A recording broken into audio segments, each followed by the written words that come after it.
And we are live, guys. This is a different stream as you guys would have seen in the past. Usually it's watch alongs, usually it's during the games. But yesterday was such a special day, historic day. Yes, rival fans have been saying, oh, it's just a Mickey Mouse Cup, it's the Carabao Cup. But what matters is how it felt to us. What matters is the emotions. And that felt like one of the most special moments in Klopp's reign. Like, I'm going to say it. It's felt like one of the most incredible moments in Klopp's reign. And guys, I just thought we had to reminisce. We had to talk about it. Bring on a special guest tonight who was at the game as well. An absolute legend, Dom, who lives for Liverpool Football Club as well, just like all of us, where we can talk about the season. We can talk about how the atmosphere was at Anfield, or I call it Anfield South all the time, at Wembley. It really was at Wembley, but it felt like Anfield South. But yeah, guys, Daily Aura's in the building. Nice to see you. Yo, Reflex Expert, nice to see you, guys. Oh, wow, there's already 200 of us in the building here. Wow, wow, wow. But yeah, like I said, today the beautiful thing is it's going to be a much more of an open conversation and where we can do a type of Q&A. This is going to be quite different. But like I said, I just felt like we had to do a special live after yesterday just because like all of today I just felt that buzz, and I want to share this tweet actually. Yo, the Scousers in the house. I want to share this tweet with you guys from a red journalist, actually, a really awesome journalist called Ian Doyle, who put out a tweet which I think perfectly encapsulates how that felt yesterday. And this is coming from a fan, by the way, that's been a fan for a very, very long time, obviously, because he's a bit older than the rest of us, you know. But have a look at this tweet that he put out. I don't know if you guys can read that, but I think it perfectly encapsulates kind of how we all felt yesterday. So Ian Doyle said, just got back from Wembley, which I can confirm is not close to my house. In the 40 plus years of watching Liverpool, easily in the top 5 great days. Guys, in the 40 plus years of watching Liverpool, and mind you, Ian Doyle follows Liverpool all over as a journalist. Easily in the top 5 great days, probably in top 2 of feeling most proud of the team. Every single one a hero, and new careers forged. Clark, Dans, McConnell. Good night, everyone. Guys, tell me that doesn't perfectly embody kind of how we felt, where, again, on the surface, it's true this cup probably isn't the biggest cup, right? But it's not always about that. I think football is so much about the emotions that we feel, is so much about the memories that we create together. And that game yesterday felt like one that we're going to remember for a very, very long time. And this is not just me saying this because it was yesterday, but to me, it felt so much more special than the 2022 Carabao Cup and FA Cup wins, just because of the manner in which we did it. The way we had the goal chalked off for Virgil, then he went on to score again, the winner in extra time. All of the youngsters, the amount of injuries that we had, every single story you could talk about around this final just made it feel like the most special. You know what I mean? And I want to give a big thanks to all of you, because that stream yesterday also felt like the most special. You know, it was just like the energy in the building was unbelievable, and it just like it's one that I'll forever remember. You know, like it was just so fun. The energy was unbelievable, and we never stopped believing till the end. No doubt about it. We never stopped.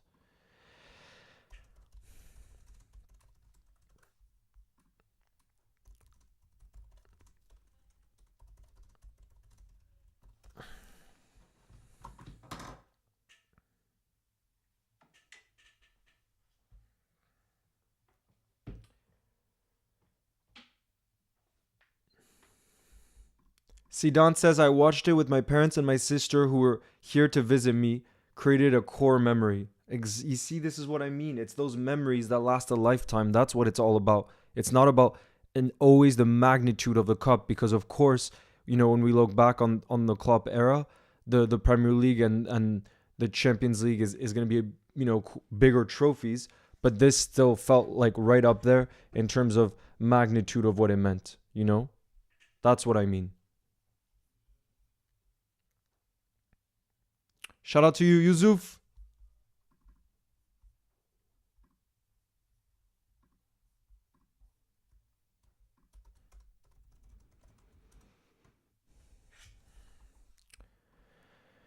Okay, now I am gonna just take this link.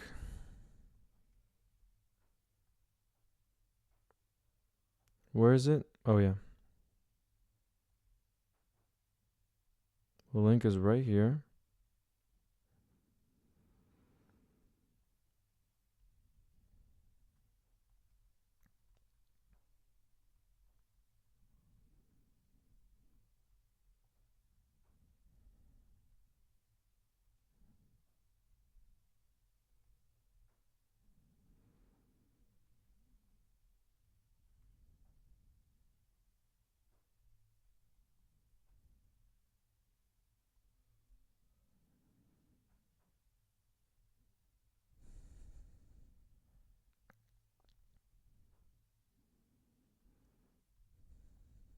Let me update this.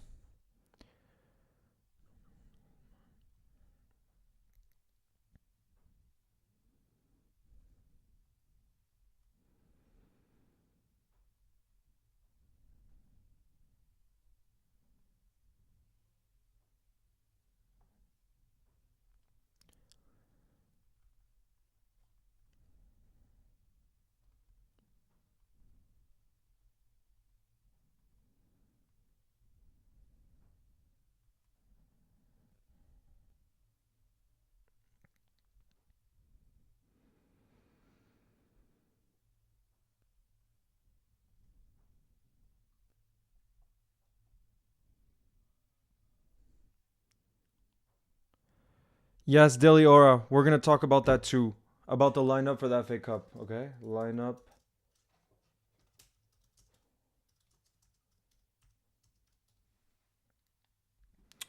Okay, let me just do this.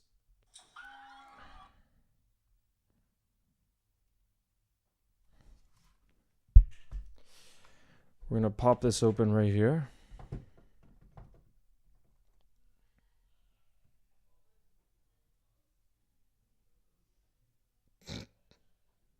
No way. There we go. Please play One Kiss is all it takes.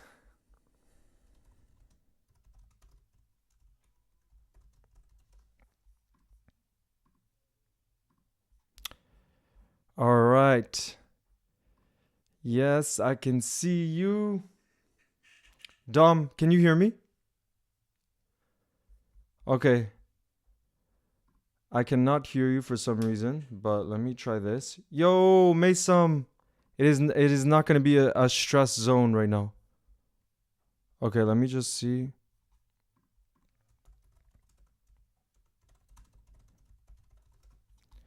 Okay, let me see.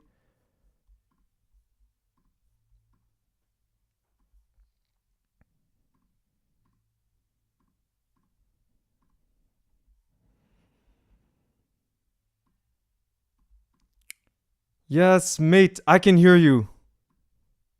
I can hear you, but the big question is, can the people in the building hear you? Hold on, let me guys, can you guys hear Dom? Because last time we had a little bit of an issue, but hopefully it's sorted now because basically like it's guys, let us know if you can hear Dom. But man, this is so exciting to have you part of the live. I was telling everyone about you before. We've been wanting to make this happen, and what a special time it is to have the first time to have you on the channel. No, okay, they can't hear you, so that's why this is what I don't understand. In here, it's saying, oh, Maria is saying too that she can't hear. Hold on, let me just make sure. Cause I'm using Streamlabs, Dom,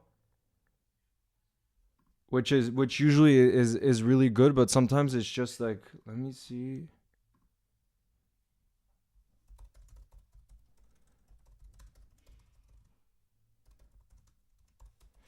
Yeah, guys, in here it's not saying that he's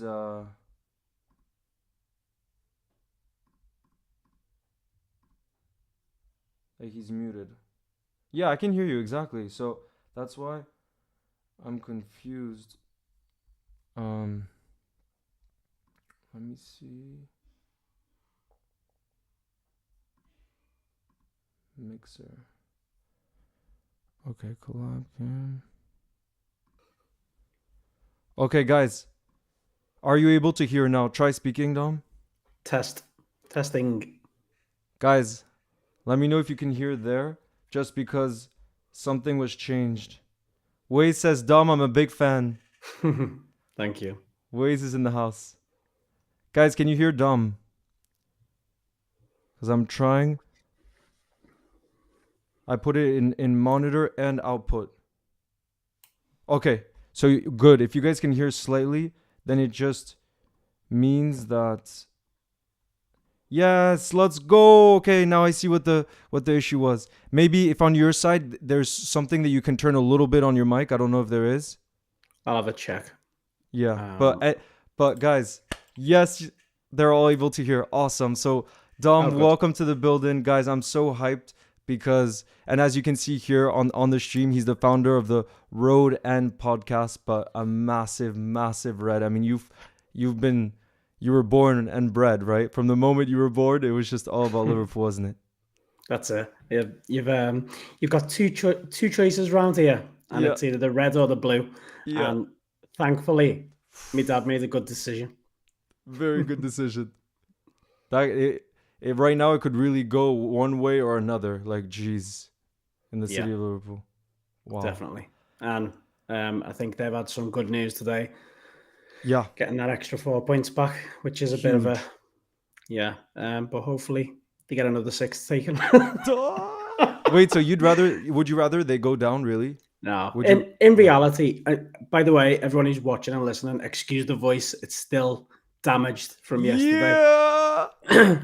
um, but no, in terms of the city itself, no, I wouldn't want to see them go down because you've got to look at the wider scale. You've got to look at the bigger picture. Yeah, A lot of people will lose the job, and the reality of the situation is the world's in a mess right now. So, no, I wouldn't like to exactly. see them go down, but at the same time, I like to tease.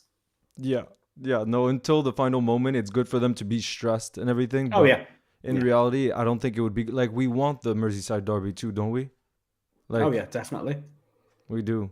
But man, so guys, Dom was at Wembley, or as we like to call it, Anfield South yesterday, and we would love to hear about like what the experience was like at the ground. I mean, from what we saw on the TV, it seemed like a historic, like just like all we could hear were the Liverpool fans. That's all we could hear the whole time, and it didn't it feel like such an incredible final. Like Yeah, it's hard to describe. It's like I've been to so many games and so many finals, but this one was up there with the best, definitely. And I wasn't expecting that at all. I was kind of expecting. I don't know what I was expecting because of our yeah, squad and how yeah, depleted the squad was. exactly. Um, but yeah, just getting in there, everyone just had this like strange feeling. And Yeah, then when he made the subs just before the end of the 90 minutes, it yeah, was a little bit, oh, we all thought, oh, what's going on? Like yeah, this is surprising. But then, like Liverpool fans do, we got behind the lads who came off the bench. You know, these are young lads that are they're not only living their dream, they're living our dream. yeah, Um, I live 2 minutes away from the training ground, right round the corner, and you know, seeing that they go in there, do that day in day out for their job is, like I said, it's stuff that we dream about. So we got behind them, and I don't know if you've seen the video of when LA kicked in extra yeah. time.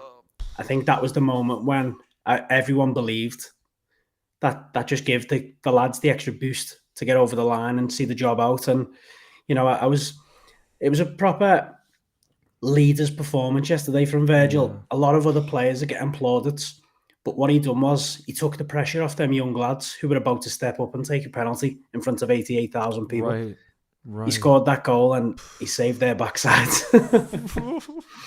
But yeah, That was it was an unbelievable experience. It's like I may never see a final like that again. We may never have a squad so yeah, depleted again. yeah. So And I've been seeing a lot online because we all obviously have celebrated this trophy and rightfully so. I think like no one should tell you how much you should celebrate a trophy, even if it's not the biggest one. Like I was sharing this tweet from Ian Doyle because Mm, I at least haven't supported the club as long as some others have, and I just thought it was interesting to hear his point of view because after that final, and a lot of us were watching it live on the channel too, and we were just like the emotions were like something that we definitely didn't feel. At least I didn't feel in 2022 in the FA Cup final and the Carabao Cup just because of how it went down. Obviously, there were special moments, but yeah, something about this felt different. And Ian Doyle, who says in 40 plus years of watching Liverpool, this is easily in the top 5 great days.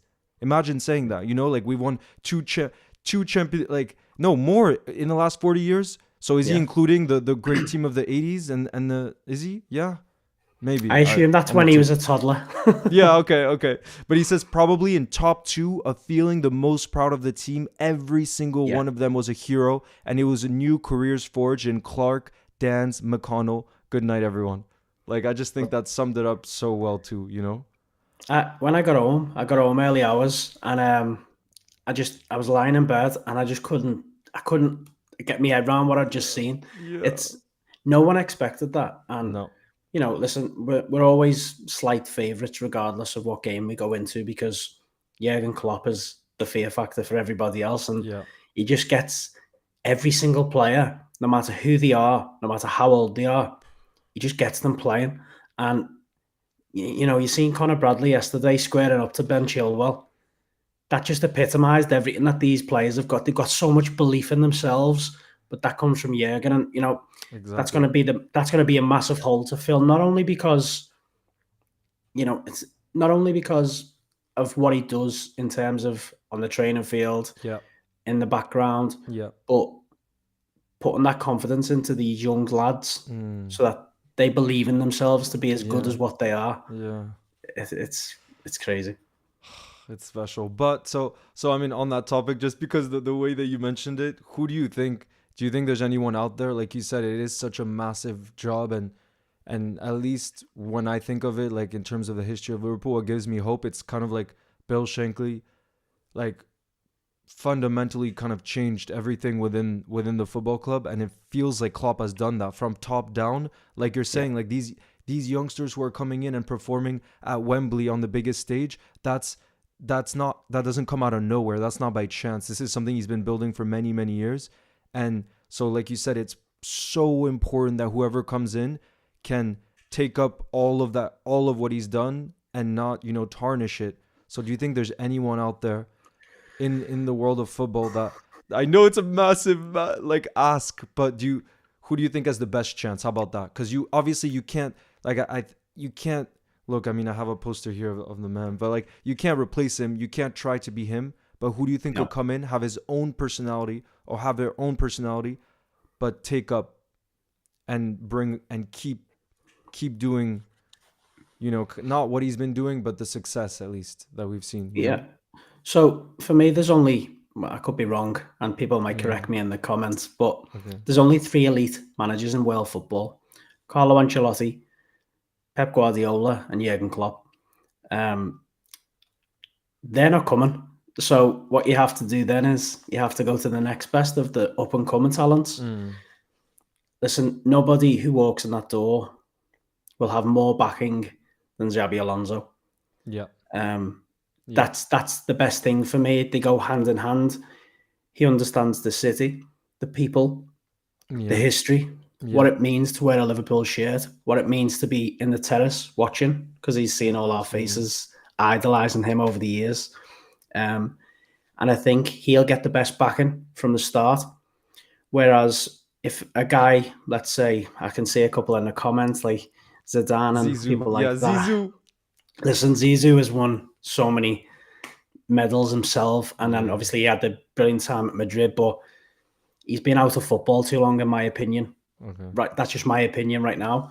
And then you got the likes of De Zerbi and people like Mm-hmm. that, and they just don't get the blood flowing. And I think if you look at Mm. the Bundesliga right now, you see that what Xabi Alonso is doing, it's a game It's changer. it's insane. It's ridiculous. Like nobody expected that. And I've spoke to Eric Meyer on a podcast just recently, and I said to Yeah. him, like, is it too soon to get the Liverpool job? And he said, it was too soon to get the Bayer Leverkusen job. And look what he's done. And I think that says it all. Yeah.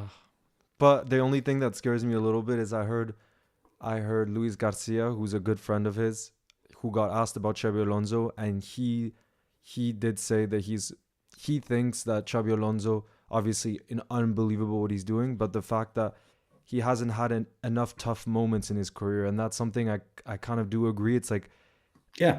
like to have a job of the magnitude of Liverpool Football Club, there's going to be so many downs. And the one thing you can absolutely say Klopp had before the job, it's true, he never had, Dortmund is not the caliber of Liverpool, but he had a lot of down moments at Dortmund. He had that final season was really tough. Yeah. Mainz is a tough job. Like he had many moments where the pressure was on him and he had to deliver. And the only thing that you could say about Xabi Alonso, and it's just gone so well for him, I guess you could say, where like he hasn't had down moments. And every top, maybe Pep Guardiola, I guess, hasn't had. No, even how many Champions League games he's lost in the knockouts, you could say is a down moment. But every time you Mhm. learn, and look, now he's won it with City. So that's the only thing. It's like the amount of experience he has. But like you said, how many elite managers? Like, what are the other options? And is there No, better? You know? there's not for me in terms of what we need next. It's obviously going to be a big gap to fill, and it's also going to be a gap that will never be filled again.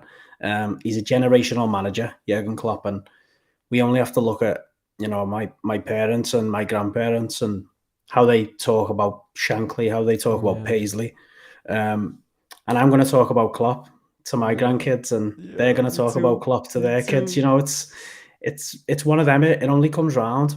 Luckily enough for a couple of people, it comes round twice in a lifetime, but I can't see it coming around again like this. So I think I've like going off topic a little bit. If I have a message for Mm. any Liverpool fan, it's just enjoy every last moment because Yeah. we there's going to be some tough times over the next couple of years, regardless of who comes in. But what we have to do is we have to take the tough moments, remember the good times, because we will get back to it. 100%. 100%. Look, Daily Aura is saying this might sound controversial, but I believe an underrated manager will suit us best.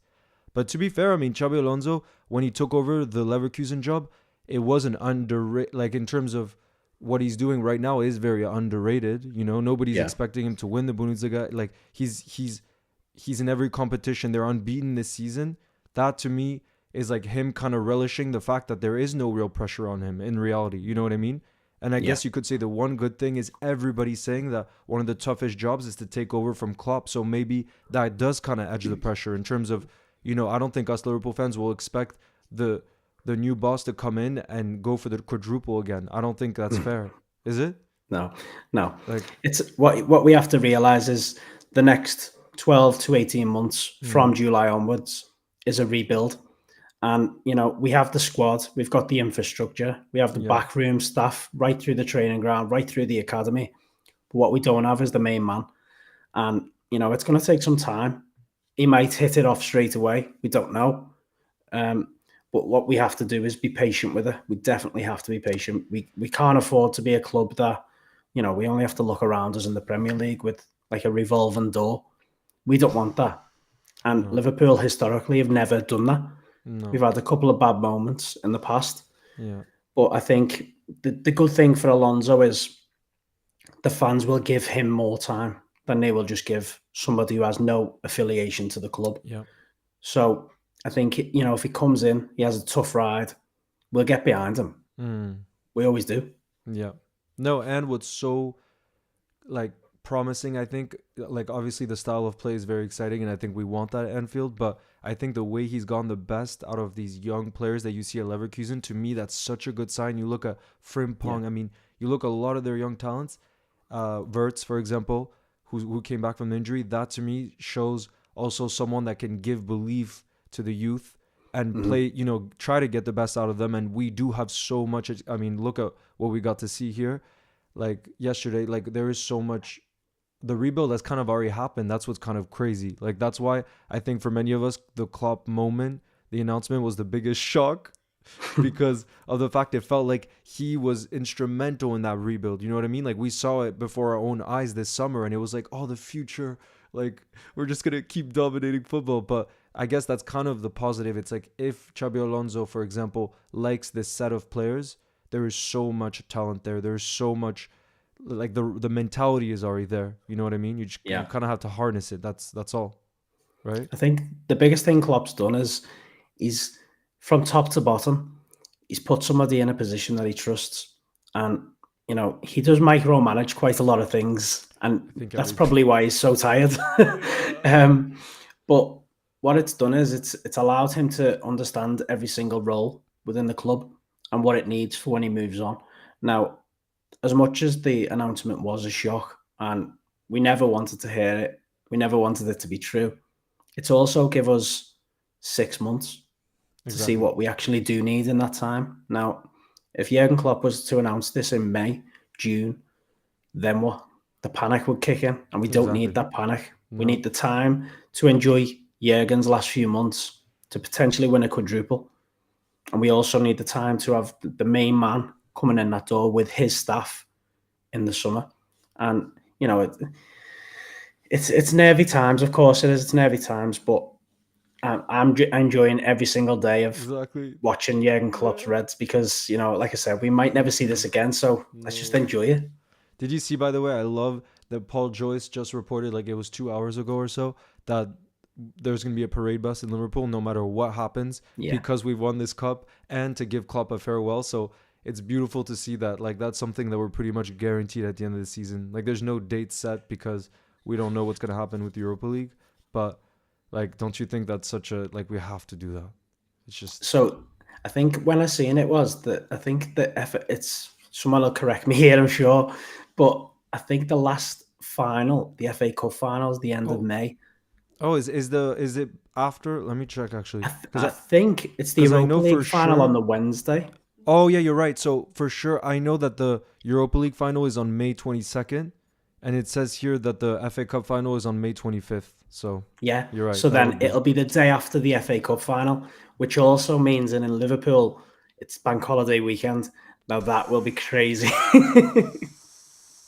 So there's going to be of course, there's going to be a parade. You've got to parade this guy. You've got to show him the respect. If I was someone that wants to get into a good business right now, I'd sell tissues because there's going to be a lot of Oh tears. God, exactly.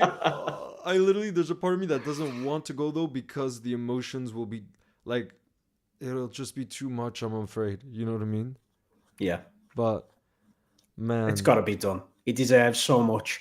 He's, it's not only this football club, the amount of time, effort, heart, and soul that he's put into this city as well. It just people forget about that. He's brought this city together. He's there's been so much. Everybody knows the stick that we get as a city and as people. He gets us from the start, and he also backs us and believes in us, and doesn't have a bad word said against us. And it's very rare that it's very very rare. and like you said, I really think that his decision to announce it at that time is kind of a selfless decision in a way because Yeah, he's the type that hates, you can see it already in the reactions. He hates how every press conference it's like, oh, this was your last Carabao Cup game. Everything is going to be about the last of, which he hates because he's a winner. And when you're a winner, you can't get too emotional over every moment in the mm, past or what's going on. Like you just can't. You have to be so switched on, especially at this elite level. And yet the fact that he's done it really, I think, tells us that for him it was all about Liverpool, prioritizing Liverpool's future, because it's true you couldn't talk to other managers. Like now I'm sure there's so many like calls happening behind the scenes, which they can do because the announcement has happened. Otherwise there would have yeah, been rumors circulating everywhere, and that, the club doesn't want to work that way. That's just not professional. no, definitely not. You've seen it from the start. Once it was announced, the club was very constructive and very professional in how they approached the press conferences, the Yeah. interviews, the Yeah. stories, everything about it.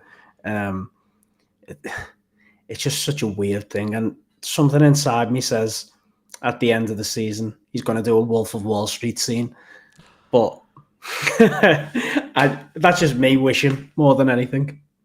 Yeah, I think what, like, a lot of people, because I know you're only really kidding about that, but I think a lot of people seem to just think, oh, why doesn't he keep going? But like I don't think people understand that, for example, the job he does, and this is the only thing I'll say about the owners because I am not one to be personally FSG out, and Yeah. I'm not one to just like because I just think we have to like be an appreciation over like all that we've lived like the last 8 9 years. But the one thing I'll say is I do think he's had to take more and more responsibility behind the scenes in the recruitment side of things, just because you can't put a foot wrong. While Man City, Pep Mm. Guardiola, for example, he'll have a team where if they go wrong on a 50 million pound player, it's like, let's just get another. You know what I mean? Like it's not a big deal. While here, there's like no room for error if No. you want to win trophies. And that part of it, this is the only thing I'll say that must be exhausting. But at the same time, this is why I'm not FSGL. People have to realize it's like, then do we want Man City's owners? Do we want that?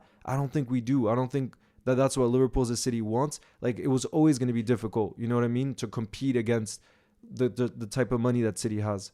But Yeah. it's true that part of it. I think we underestimate how time consuming and how much energy it takes to always be thinking about the future in terms of, if you want to succeed, you have to think about who are we going to recruit in the summer? Are we going to be able to pay them as much as Chelsea? Are we, you know what I mean? Like it's just so competitive in that sense. And he has I to be heard involved a in every part of it, the club. yeah, I heard a crazy one the other day. So I can't remember the last preseason tour, whatever it was. Mm. Um, someone I know tried to get in there and try and have an interview with him while they Yeah. were there, and the press officer said he's got 65 press conferences in 3 days to do, so he might not have time. Oh Now, Lord. listen, every manager might do this, but not every club's as big as Liverpool, so I highly doubt it. Um, but that just says it all, doesn't it? 65 in 3 days of the same questions with the same answers. You can understand why he gives Pep Linders the Carabao Cup. Oh God. But yeah, no, there's so many different aspects. But that's the thing though that I think we'll look back on. It's like he's done everything to set the club in the right way for the future. And I think that's also when you talk about legacy, I think Mhm. that part of his legacy is something hopefully we can look back on, and that it's true whoever takes over in the summer, it's absolutely crucial. But I personally do believe he cares that much that he will have a say. Not that he gets the final say, obviously, but he's going to have an idea as to who can take over and get the best out of the group of players that's there right now. Don't you think? Like he surely, I know he said in the interview that he's not, but come on. He's going to say that, isn't Yeah, he? of course. He has to say that. He has to. Um, yeah, he'll have a say in it, definitely. And, they will be asking him, whose philosophy do you think suits your own philosophy? Like, Yeah. if you was to compare yourself or you would want somebody to walk in the door tomorrow, who Yeah. would it be? They Yeah. will be asking that question. And, Yeah. I think it only took about 72 hours before he mentioned Zabi Alonso's name at all. So I think we know where he wants to go. Yeah. Oh my. Yo, Jeff is in the house.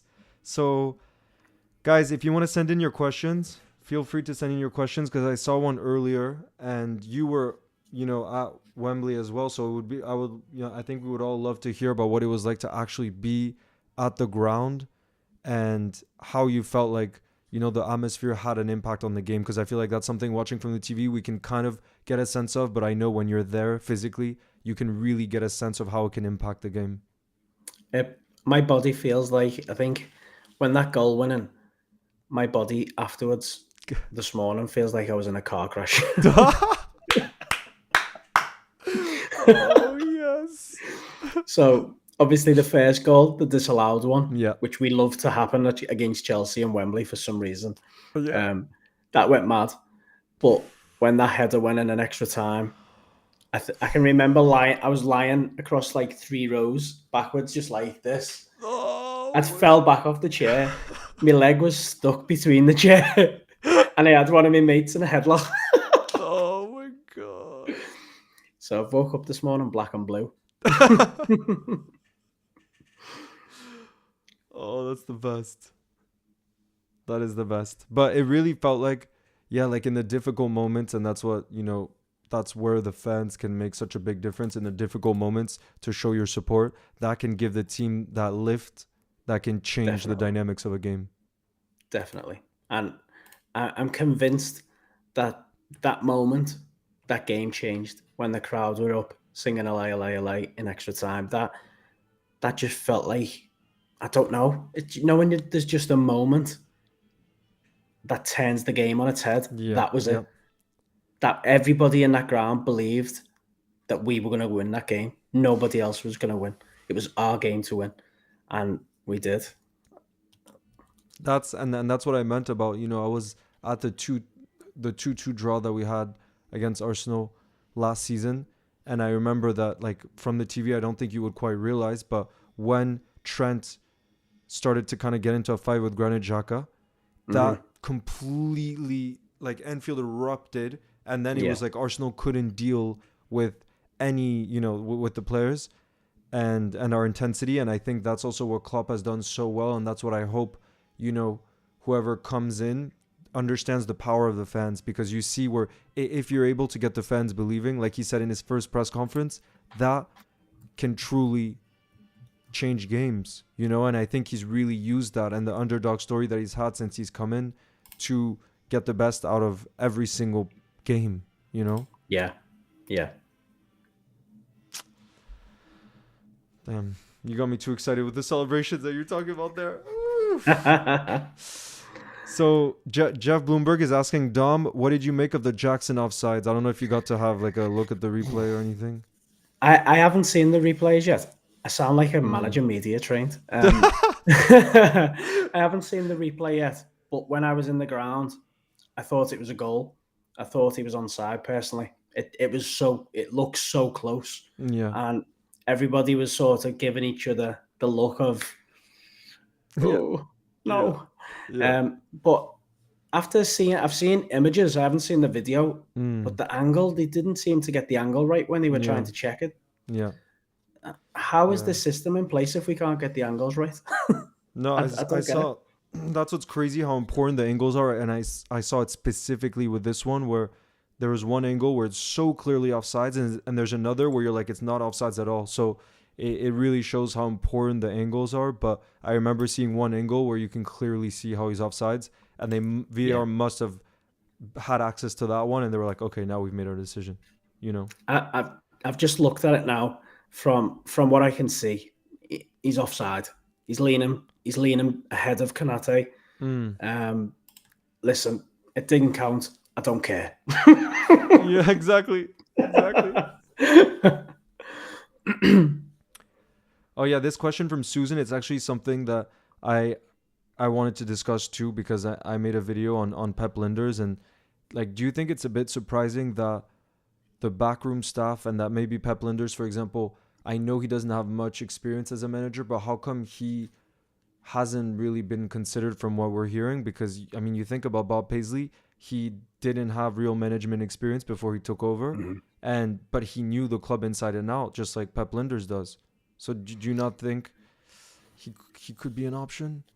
I Could he mean, not? of course, he can be an option, but I think he made it quite clear when he said, Yeah.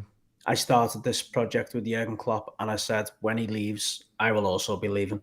So I think he made it quite clear that it's he's kept his word. He's keeping to his word, isn't he? He's playing it Yeah. very safe. But I'm sure if Klopp said to him, do you want to take the helm when I leave, he would have took it. Yeah. So, I'm a bit surprised by that. But I also feel like he's had a lot of unnecessary pressure since he brought the book out from Liverpool fans. Remember the. Yeah. I can't even say it without laughing. But remember last I season when have we were the so video. poor that he got the blame because he brought a Yeah. book out? Look, this is the one we're talking about, by the way, guys. This one, this Yes. beauty, Yeah. intensity. Because last Yes. season, if you guys would remember, like, probably our biggest problem was our intensity. So that's why it didn't go down so well. Yeah. So, um, whilst I'm surprised he's not taking it on, he's also said that he's got ambition to be a manager, and I, I just don't feel like he feels like he's ready for this job. So, Mm. hats off to him if he's taking that decision, knowing that he's not ready to take on such a huge club, and he let's not forget he's got to see what happens every day as well. Mm. So he understands the pressure and the intensity. So, maybe it's just a little bit too soon for a club of Liverpool's size for him. Yeah. No, I mean, like you said, he really has made it clear. Like you can see in every interview, and then he had the press conference the other day.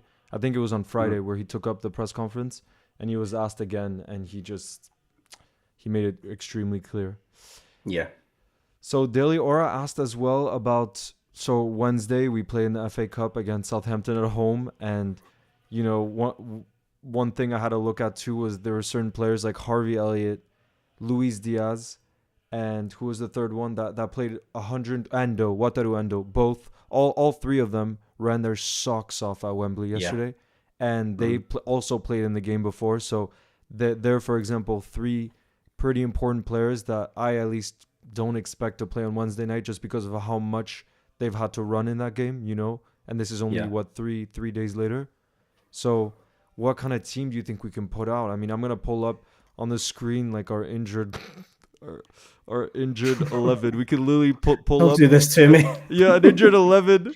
No, but the good news is I laugh because a lot of them will be coming back. We have an international Yeah. break soon, so I'm laughing because I am positive in terms of you saw how the team stepped up, and a lot of them will come back after the international break, which is soon. So Yeah. there's a lot of positives still. Here, let me pull it up. Can you see that the injured 11? I've I posted it a lot. A lot of Reds were saying this could get top four, win the Premier League. I mean, look at that front three of Salah, Jota, and Darwin. That's arguably our. I think it's our best front three based off of this season. Oh And yeah. then you have Subislai, Curtis, Thiago, midfield three. Gravenberg, maybe I know he can't play left back, but look what Kamavinga has been able to do at left back, so maybe he could do a job there. Then you have Bajatic, who played in the academy at center back with Matip, Trent at right back, and Alisson keeper. I mean, and Ben Doak on the bench. It's ridiculous, isn't it? It's the team I'm sort of expecting to see. I wouldn't be surprised if we don't play Kelleher either on Wednesday. You think Adrian?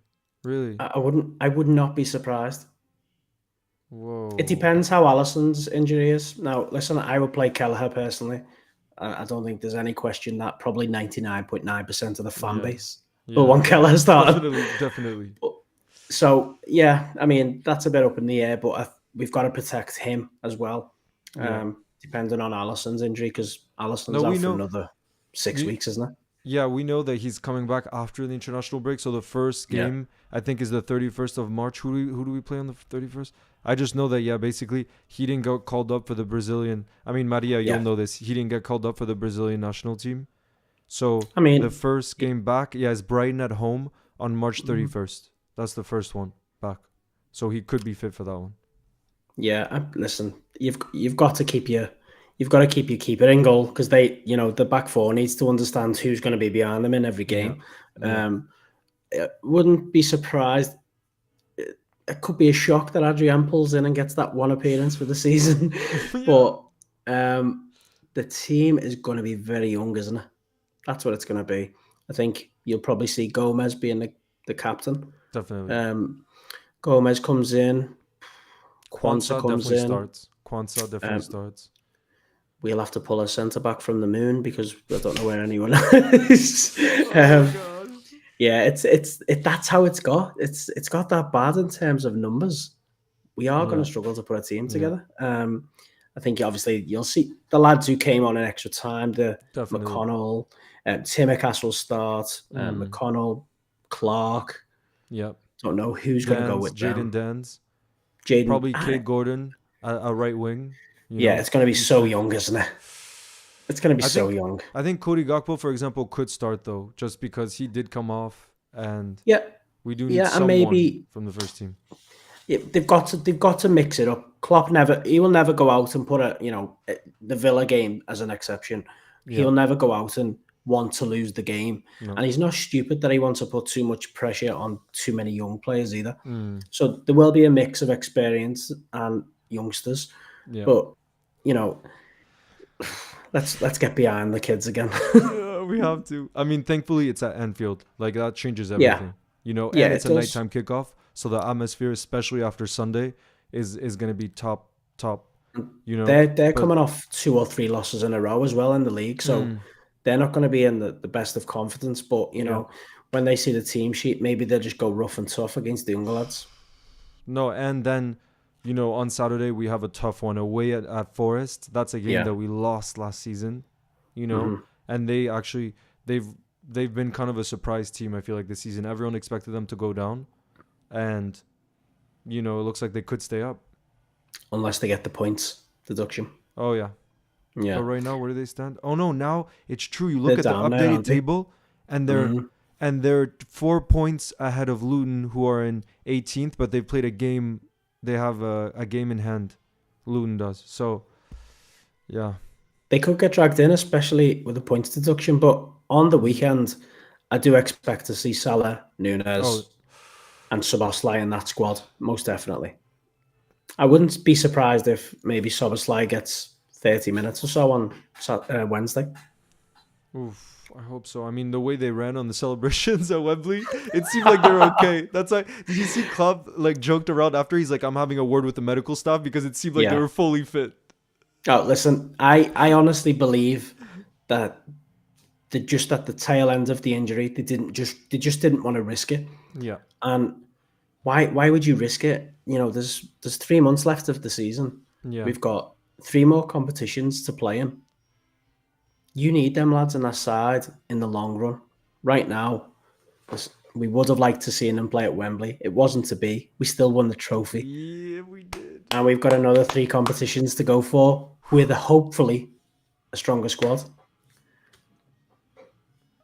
I like this question, by the way. Maria sent in a question, which is an interesting one because now that we're coming towards the business end of the season, I think this question we could think for, like, let's say this last, 3 months that we have left or so. Says, if you could pick just one player to come back right now, who would you pick? So you have to consider the shape of our squad, what's going on, you know, what we could most need, and then also obviously the mentality. Basically, someone in their prime that you could bring for three. I know it's a weird one, for 3 months, and to Oh, try to win us the quad.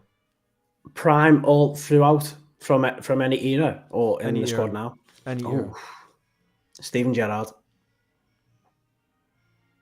no question. Really? Yeah, Because I had I someone mean, else in mind. you're gonna say Torres or Suarez? No, I was. No. You know why? No, I was. You know why I was gonna say Suarez, because we look better and better defensively, and Yeah. Suarez is such a killer that Yeah. what he could bring in his prime is Mhm. so many goals on his Yeah. own, that, like, if we can just defend, which this team can. I mean, Endo has been a revelation, and then when you have Virgil and Ibu there, I think we're so solid. And then we let Suarez do his thing with Mohamed Salah up top and Darwin. Woo! Oh, listen, We're I'm scoring not gonna. goals. We're scoring goals. We are, but we're also getting so many sending offs with Nunes and Salah, Nunes Yeah, and Suarez. yeah, that's true. No, but imagine their So chemistry, both Uruguayan, both yeah, shithousery. It would be so mate, good. they would be so. Oh, I don't think I'd be able to Imagine watch that. it. They'd just be handbags every week. Um, I Mine would be Steven Gerrard. The reason being is I'm Okay. selfish and I love him. Me I'd too. do No, he's anything my to see favorite him. too. Yeah, anything to see Yeah. him in a Liverpool shirt again.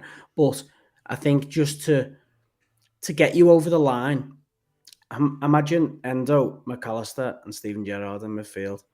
Like, listen, we're talking Endo in this midfield now ahead of other players. This not something I expected to Me say, by the neither. way. Me neither. But and Szoboszlai, throw them all in. Yeah, But right. realistically, my heart says Gerrard, Yeah. my head says Suarez. Um, Yeah. I would say exactly the same then. Look, because this is we've interesting. Luke Edit says Jamie Carragher. I did not expect that. no, do you know what? He was when I was a kid, right? Yeah. My dad would go and get me the Liverpool kit every season. He'd get me the kit and he'd get Gerrard on the back from when I was young. Every season And it would be Stevie. it would be Steven Gerrard. I had Michael Owen on it once, and look how that turned out. Um, Oh my so after that, there was no going back. So I had Gerrard on the kit every season, and I can remember saying to my dad, "I want to get Carragher on the back," and he said, "Why do you want to get Carragher on the back?" I said, "Because like he was the leader from what I could see. Just as a Yeah. kid, I could see him screaming at everyone, his body on the line. He was in front of everybody, like throwing his body in, and You don't get many defenders. There's not many like him. John Terry, maybe, that Yeah, similar mold. yeah. Um, and he said to me, Jamie Carragher won't win you a Champions League. Steven Gerrard will. And I went, okay. Yeah, that's It's fair. just it. There's levels, and we're seeing people now get compared to Steven Gerrard, Kevin De Bruyne, which is Yeah. probably the best Premier League midfielder, up there with the best midfielder I've ever seen.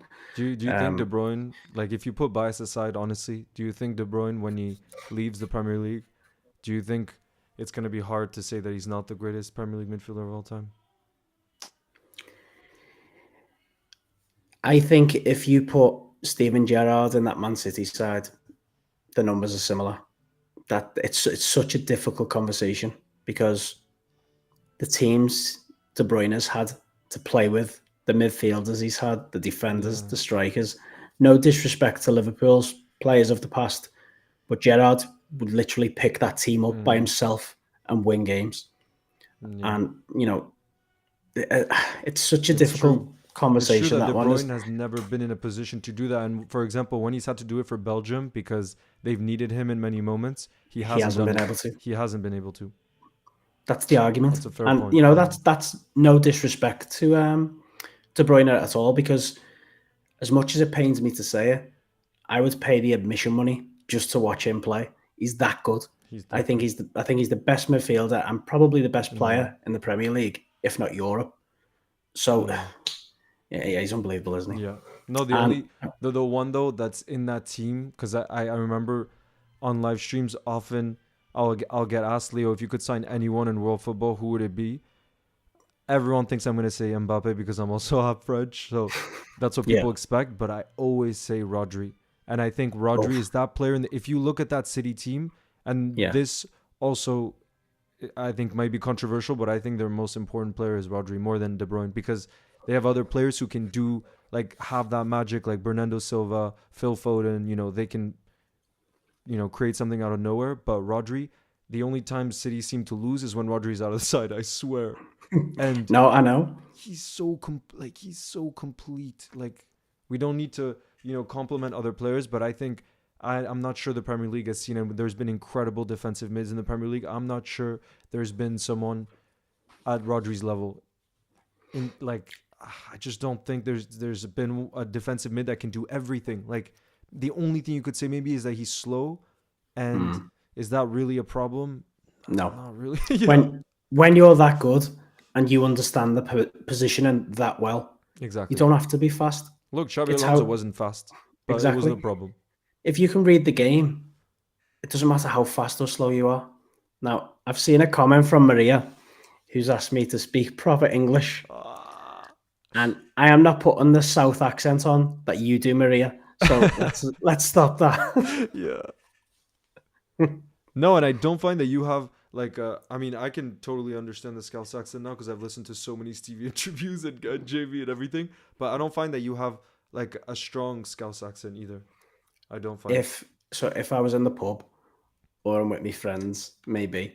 Okay. But when I'm like, excuse me, when I'm doing like things like this or my podcast, I've Yeah. just got to tone it down Yeah. a Okay. notch. Yeah. Otherwise, my viewing figures will just have Great Britain and that's it. So Daily R is saying the question should be which Everton player would you sign? I know who I would sign. I think there's actually a midfielder that would suit us really well. I wonder if you can guess who I have in mind. Decore. No, No, another one. he's the only one that does anything for them. Oh! No, I think there's another one that's good. um, this is a question I never thought I would have to answer. But right now, none of them would get in Liverpool reserves. See, I was thinking of Onana. I was thinking of Onana because of his energy, his pressing. Not saying that he's insane or anything, but I just think like he could create, he could have been good under Jurgen Klopp. No, I don't know. I get that, and he is touting a big move, which is why he's in a bad position right now at Everton, because he's not getting a game because he Yeah. tried to force a move apparently in January.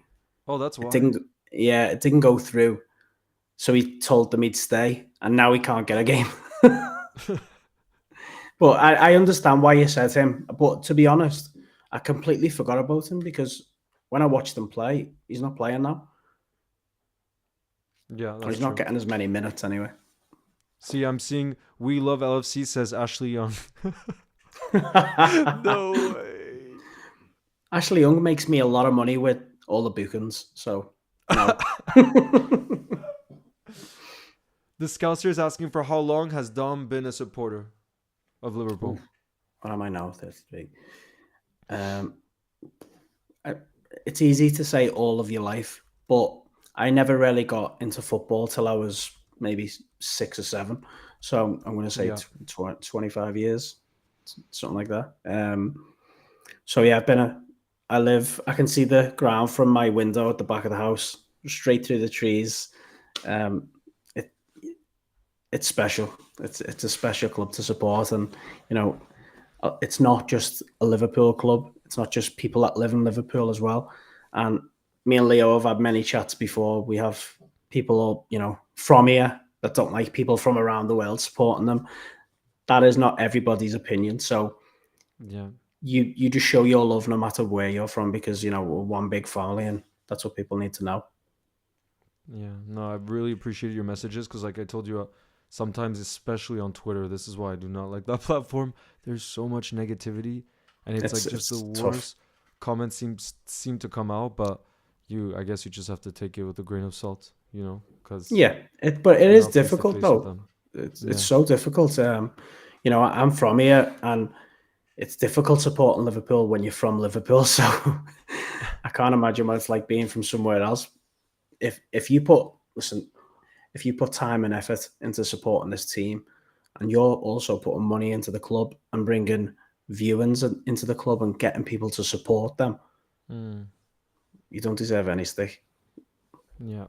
No, I think so too. But I'm seeing a lot. I'm seeing a lot of you in the comments, in the chat, talking about Wataru Endo, and I see here that because I was just looking to see if there's any update, and apparently he was at the training ground today without a protective boot. Yeah, that will have been So precaution. yeah, Yeah, the protective boot that can go from a fracture, ligament damage in ankles to a cut. It's literally a wide scale of injuries that boot covers. Hopefully, it was just he got a kick and it's just a bit of bruising or a bit of swelling. But he looks the type of guy that will put that gum shield back in, get the boots on, and get out on that pitch. and that's the thing about Wataru Endo. I remember when we signed him. I'll be honest, I had never really paid attention to him. I didn't watch Stuttgart or anything like that. There just No. isn't time for that. But what I love to do when we sign a player that's kind of left field or that I haven't watched much, I love to see the reaction of the fans.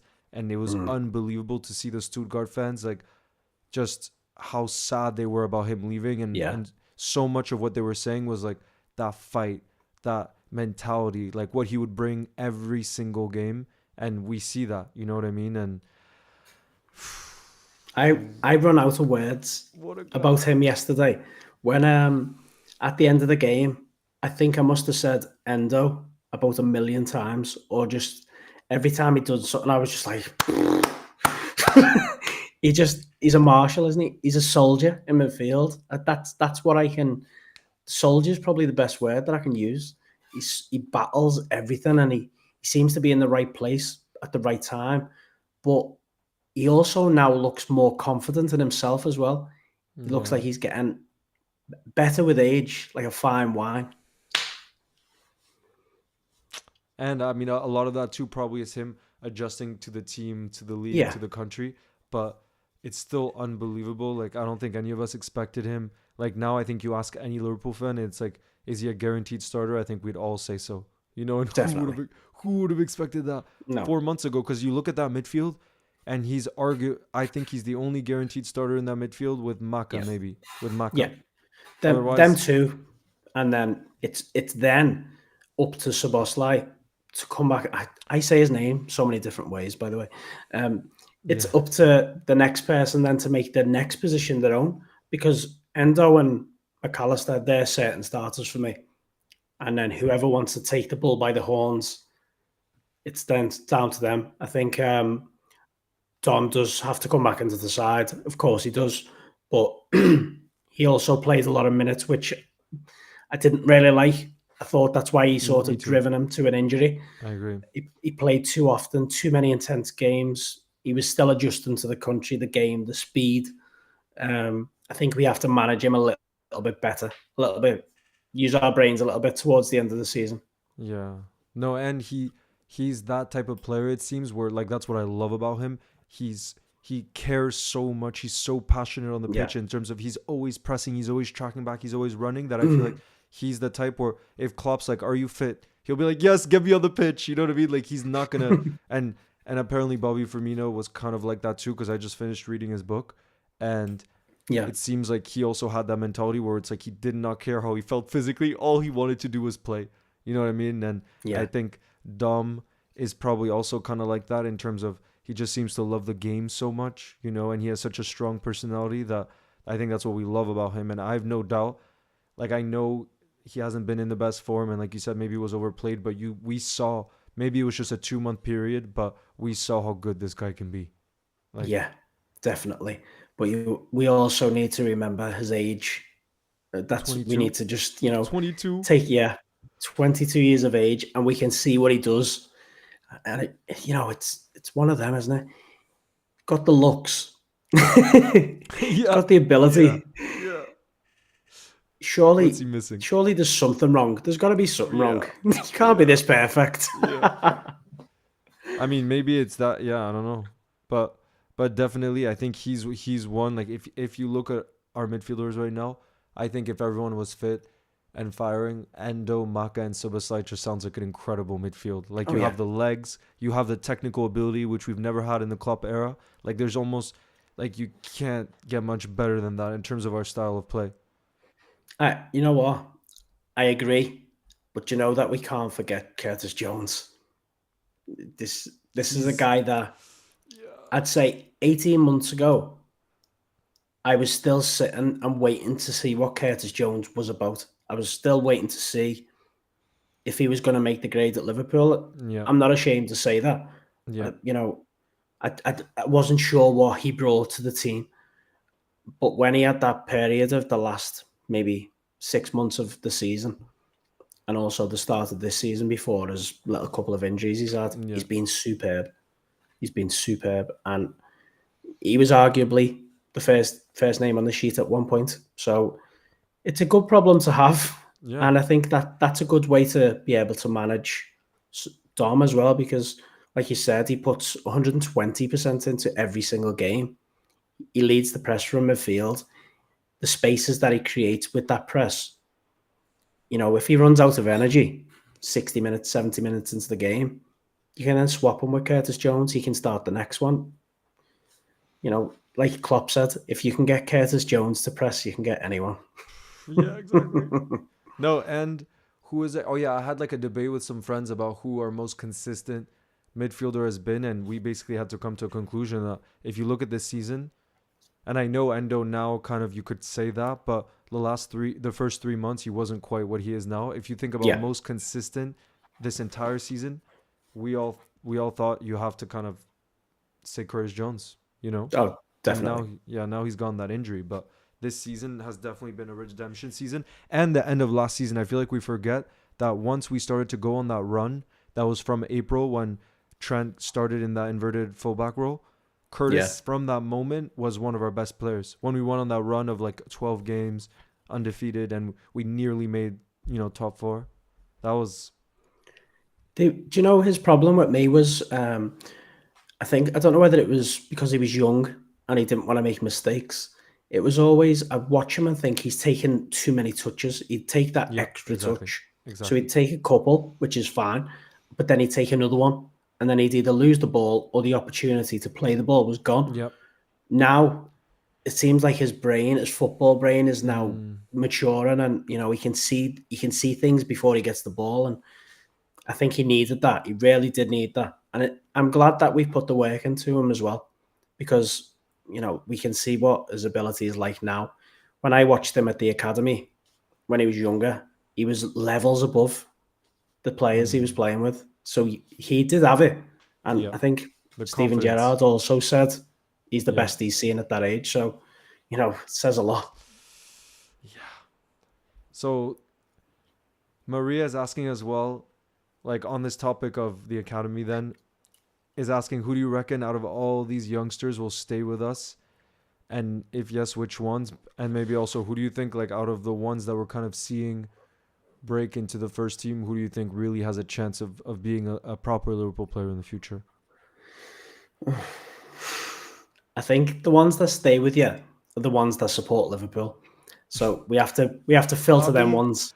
Javi. Yeah, we have to filter these ones. So you've Yeah. got Connor Bradley's a big red. Um, Trent Ione, Yeah, he's Trey Agnoni. I think he's Trey like Ione. he's 16 Bet. years old. So you make his name sound so much better. So he's a Liverpool fan, which I didn't know about. So I start filtering it that way. But one I can see playing in a Liverpool share for the next 10, 12 years is definitely Connor Bradley. I can't see past it. It's getting to the point now where you've got to think, how do I get Trent into the team? Not how do I get Connor Bradley into the That's team? insane. So, and it's a crazy opinion, and don't hammer me, chat, but you've got to find a way to get both of them in that Liverpool side for me. There's got to be a way. Do we have to move Trent into midfield? I don't know, but you can't. Connor Bradley has to play for me. That The Bolton fans idolised him when he was on loan, I, and when he came back to us, I was a bit. Is he gonna do it? Is he up to it? I was at his home debut against Shrewsbury in the FA Cup, and he got turned inside out, and I was a little bit concerned, a little bit worried for him after that. He went out on loan, got in the team of the year, got the player of the year at Bolton, exactly. came into a Liverpool side, and is getting goals, assists. He's It's fronting Ben insane. Chilwell. Insane. No, but for Some me, the guy. biggest surprise, because I also spoke to some Bolton fans when he came back, because I was curious about their opinion, and they were all Mhm. saying, "Oh, offensively, he's incredible. Like he had, I think, Yeah, 7 goals, 6 assists, or something like that. So he was really making a difference in the final third. But then it was in a lot of defensive situations. They said at the Premier League level, they were like, I'm not sure that yeah, up against the Premier League level wingers."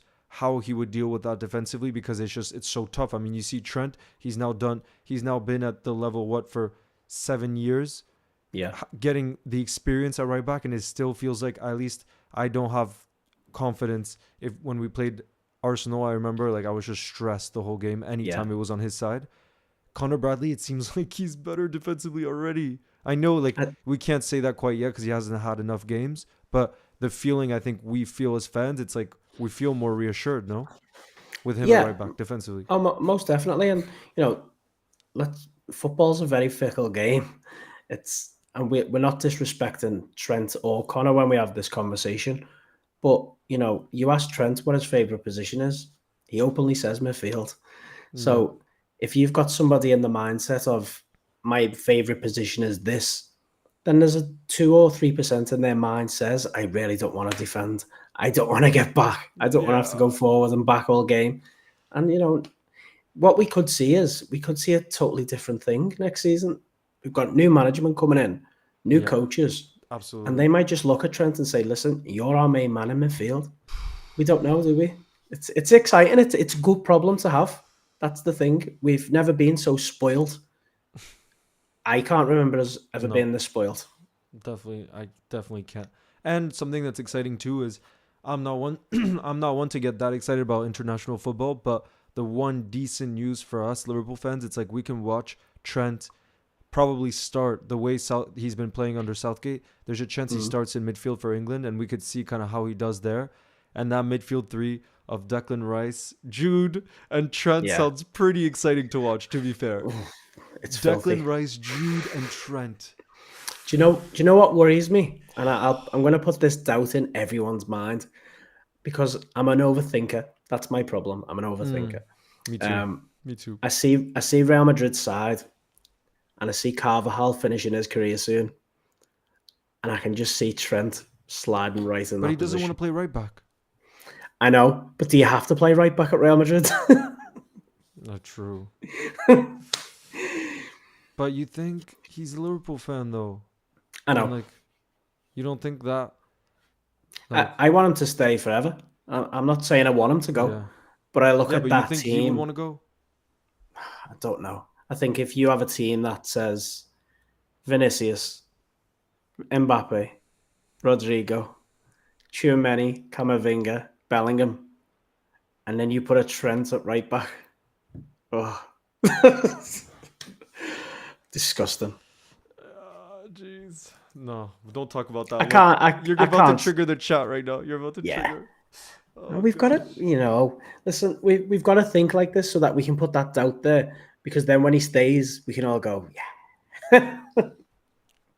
But no, that's the one exciting thing about the new manager, I will say. And for some reason, as time has gone on since the announcement, I felt more and more like okay with the obviously okay with the decision. Club does whatever he wants is for its own health. I'm saying more like just emotionally, I felt more and more okay with the decisions personally with the decision because it also feels like it's exciting what can be done with this team. And if the right manager comes in, like we're thinking Xabi Alonso, just the potential of this team. And we talked about Frimpong earlier. Like imagine what he could get out of Connor Bradley. Imagine what he could get out of Trent in the midfield. Like just new ideas and like honestly, this team doesn't seem to need new ideas. That's the only problem. But like No. that, like you know what I mean. It could be exciting in some ways where it's like we'll see a whole different kind of Trent. Like you said, there's a real good chance that we see Trent transform as a player. You know, and maybe the midfielders with this new manager aren't going to be the type of midfielders that we've seen under Klopp, which is just like doing the running and being like pressing monsters. Maybe it's going to be a bit different. Mm-hmm. Maybe they're going to be like two sitting midfielders. Like it looks like Alonso seems to play that. And then imagine Yeah. how good Endo and Maka could be at that. Endo and Well, Maka. yesterday there was a point in the game where I was looking at Caicedo and I thought, where would he get into this side right now? And then I started thinking, how good is he? So I'm watching his movement and I'm seeing him getting about the pitch and he looks like he's doing a two-man job. So obviously that makes me then think, was you as good as what you was because you had Maka next to you? You know, that maybe we've sharked Chelsea here. No, the only thing I would say though is, and this is why I think this is where we're really gonna feel Klopp leaving. It's Mm, like the way he gets the best out of his players. I think in any other world, if a Caicedo had ended up at Liverpool, he could be the best oh yeah, defensive mid in the world. You know what I yeah. mean? And that's the part that does scare me the most because, like I was saying earlier with recruitment, like we can't put a foot wrong because of the resources that we have. What scares me, it's like with Klopp, I don't think it's necessarily the fact we always got the recruitment right. I think it's just he's such a good man manager that he's able to get the best out of players. You know what I mean? And it's like you just need to find a player who's pretty good, has a right mentality, and then Klopp will make you a super. You know what I mean? Like Well, that's not that's it, isn't it? normal. We get it. It looks like before the player, we sign the person, doesn't it? 100%. So obviously the person has to have the playing attributes, but also he knows that the player he's buying is the right person that Yeah. will listen to what he says and do what he says and basically follow exactly what he wants from the Yeah. players. That's a very unique talent to find players with this attitude, and we continuously do it under Jurgen and under the staff. So it's just going to be so different, isn't it? I think that's the strange thing about it all. Seeing somebody else in his seat, seeing somebody else do press conferences, the Oh, signings, what don't type of even, signing are we don't going to even, go for? We're going don't from like even. a presser machine, and then are we going to go to a technical side because Alonso comes in? I don't know, but listen, we've we've got the most years out of Klopp, and there's a reason for that. He's loved it here, but he's now at the point where he knows himself that he can't invest 110% the way he did, and I've got nothing but respect for the man for doing that. That's just something that nobody wants to happen. But when someone's telling you, "I can't give you what you need," Yeah. you've got to understand it, and you've got to say, okay, fair enough. Like, thanks for everything. Your statue's on its way. Yeah. Yo, Max is in the building. But yeah, something that I was thinking about too when he made the decision, which I think shows how selfless he is. And this is what I think people don't quite realize. And this is any walk of life. Like I know someone who is in the business world and is quite like well known, I guess, in the business world. Like I've just followed this person's journey, and I think in any walk of life, when you get to a position of power, Mm. it's so hard to let that go because they're like any human being will want to be in a powerful place because you have all these people around you. I mean, it's just human behavior, you know. But to be Yeah. able to take a step back from that position where you know you feel like you're at your ego is at an all-time high, it will be to be able Hmm. to take a step back and say like, you know, if I go into next season at 80%, Liverpool is going to suffer. The football club is going to suffer. Everyone is going to suffer. Exactly. Every part of the club, like, because he knows if he starts to drop even a 1% standard, what that could set for the rest of from top down. He knows that that could have repercussions way beyond. Yeah. And I think he's thinking about that before he's thinking about, because he could easily just stay and be loved like he is, but then like see the club, suffer from that. And I think a lot of people in the real world, the business world, if they have that position of power, they just want to stay in it. It's a high salary. It's like you have the respect of the others. Everyone wants to be around you. You know, all this stuff. Everyone admires you. But like to step down at your moment of, peak, I guess you could say this is probably his Oh peak. yeah. Like it makes me think of Michael Jordan too when you think about the sporting world. Did you see The Last Dance, the Yeah. documentary? Yeah. That Well, do you know documentary. what? When you say that, so I think I don't know how true it is, and we hear all sorts, don't we? We hear that his wife Ulla Yeah. asked him to stay in the position last season. He was Yeah, thinking of I quitting heard last that. season, Yeah. mid-season. Maybe that's true, maybe it's not. But you know, she's seen something in him, or he's seen something in himself that said, "I can't leave this club like this. I need to get this club back to where it needs to be in a healthy position that I believe I can move on from and I can sleep at night." Yeah. And that transfer window, when you look back at that transfer window, it's an absolute dream, isn't it? It's, who would have thought we were signing one midfielder, never mind four? It was nuts. It Nuts. was. It was. And also what's crazy is it's probably Maka was like a first option because we signed him quite early and other teams wanted him, but then the other options, it seems like Jude was probably our first. Like Klopp even said in a press conference, he said Jude was their number one option. They had obviously been looking at him for a long time, and Caicedo also they had been looking at for a long time. So it's like Endo is a last resort signing, which is kind of crazy when you think about it because like look at how he's turned out. But like he was kind of, let's be real, kind of a fourth option or something because we were also Yeah. looking at Lavia before. Like we were looking at many players, and he was kind of that cheap option that we had to fall upon. But how has he turned out like this? It's but again, I think we talked about Caicedo before. I think it goes back to Klopp, the way he gets the best out of players. That has Yeah. to be. And, he's these players, I don't know what it's going to take for them to learn, but managers like Jurgen Klopp, Carlo Ancelotti, and Pep Guardiola, the generational managers, if they knock on the door for you, you've got to go to them. I don't understand. Listen, there used to be when I was growing up, all I used to hear in football was players don't want to sign for Liverpool because the wife or the family want to live in London. Yeah, I understand it. yeah, It's a big, it's the capital. It's got everything down there. It's got yeah, this. It's got that. But that doesn't happen anymore. That's not a thing because they can get in a jet in 5 minutes. They're in London. They can do whatever they want whenever they want. Um, but for him to turn us down, I kind of look at it. I don't want to wish anything bad on anyone's career at all. But I look at Caicedo now and think, you must be kicking yourself. And I look at Lavia and I think, you must be kicking yourself. 'Cause, there's so yeah, many players who've left Liverpool and they've never been the same again. And there's also so many players who should have signed for Liverpool never, and he wasn't the same again. Yeah.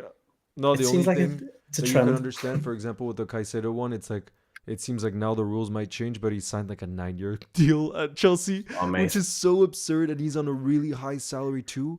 And like when you think about where I don't know actually that much about where he came from, but I'm pretty sure he came from a difficult background. So Yeah. like for him to have so much assurity in his career, and if Chelsea's ever gonna break that 9 year contract, it's gonna be so costly, and he's gonna be on the right side of the money end of things. You know what I mean? So you could understand that decision.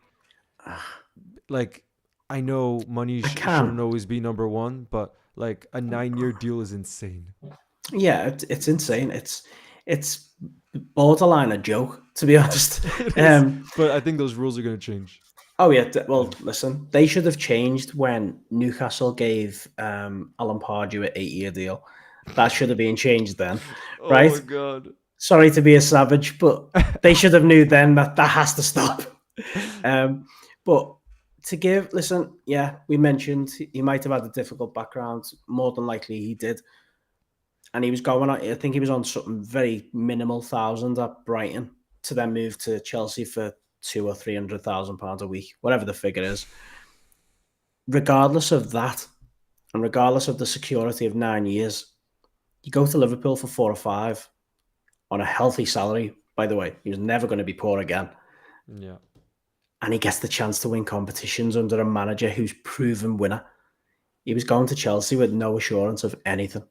No. I don't Yeah. know. I can't argue that. Yeah. No, definitely. Definitely. But I mean, I don't think yeah, I don't know how he's feeling now, but So, and he's probably having nightmares of Endo. oh shit. But you know when we talked about the way we recruit, something I want to share because I remember when Ibu Konate signed for Liverpool, I had read quite a bit on him because I was so hyped about a French player joining Yeah. Liverpool who actually looked good because we've had French players in the past that I haven't been very proud of, and I've just been like, yeah, Yeah. not ready to get their shirt or anything. I'm not But French. yeah, exactly, exactly. No, Ali Sissoko, to be fair, he played a part in 2000, Oh yeah, 2013, 2014. apart. But but Ibu Konate, I remember reading like when you talk about recruitment, one of the things they did apparently was talk to pretty much every coach he's had in his upbringing of his career. So at every level in the youth system. And I think the key age is probably like 16, 17, 18 when you're really, becoming more of a man and you're developing, Yeah. your body's really developed. And he was at Sochaux at that time. And apparently his mentality is he would always, I mean, it's the same thing you hear, but still it just tells you everything. He would always arrive before in training, always stay after. And the thing he would always do with the coach was at the end of each training session, even though he was probably the best player, he would go to the coach and say, Coach, how can I improve from what I did in training today? Like basically asking specifically to point out areas where he thinks he could improve.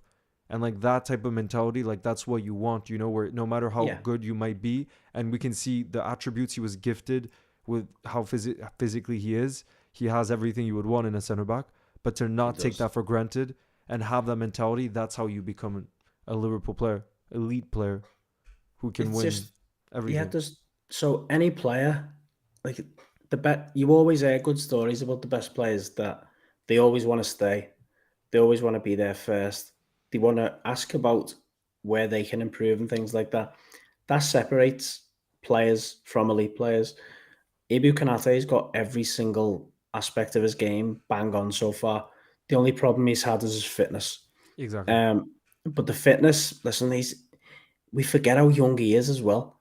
You know, his body's just only really finishing developing. He's going to pick up injuries here and there, and a man of his size, putting the work in that he does, he's an absolute tank. Um, he could be at the top of the game for the next 10 years. And I just hope it's at Liverpool because people keep talking about, Van Dijk might not have many years left. He can play until he's 40, Van Dijk, he's that good. um, but you've got to then look at Kanate and think, well, he's the future of Liverpool at the centre back. So who's going to partner Kanate? Kwanzaa. Do you think I actually got into a bit of an argument with Jose Enrique because he like we were watching a game where we were just talking about a game where Joel Quinta was starting, and he was like, Leo, honestly, do you think Joel Quinta is going to be a starter for Liverpool in the future? And I was like, he's one of the few young talents I think that we've seen in the team where, again, you look at raw ability Mm. and he has everything you would want in a center back. He has Yeah, pace, he has the height, he's good in the air, he can pass really well. He's so good with his feet, like everything you want. And then mentality, he seems to have the right mentality. Like I don't know if you saw when Matip got that injury, although it didn't go down so well.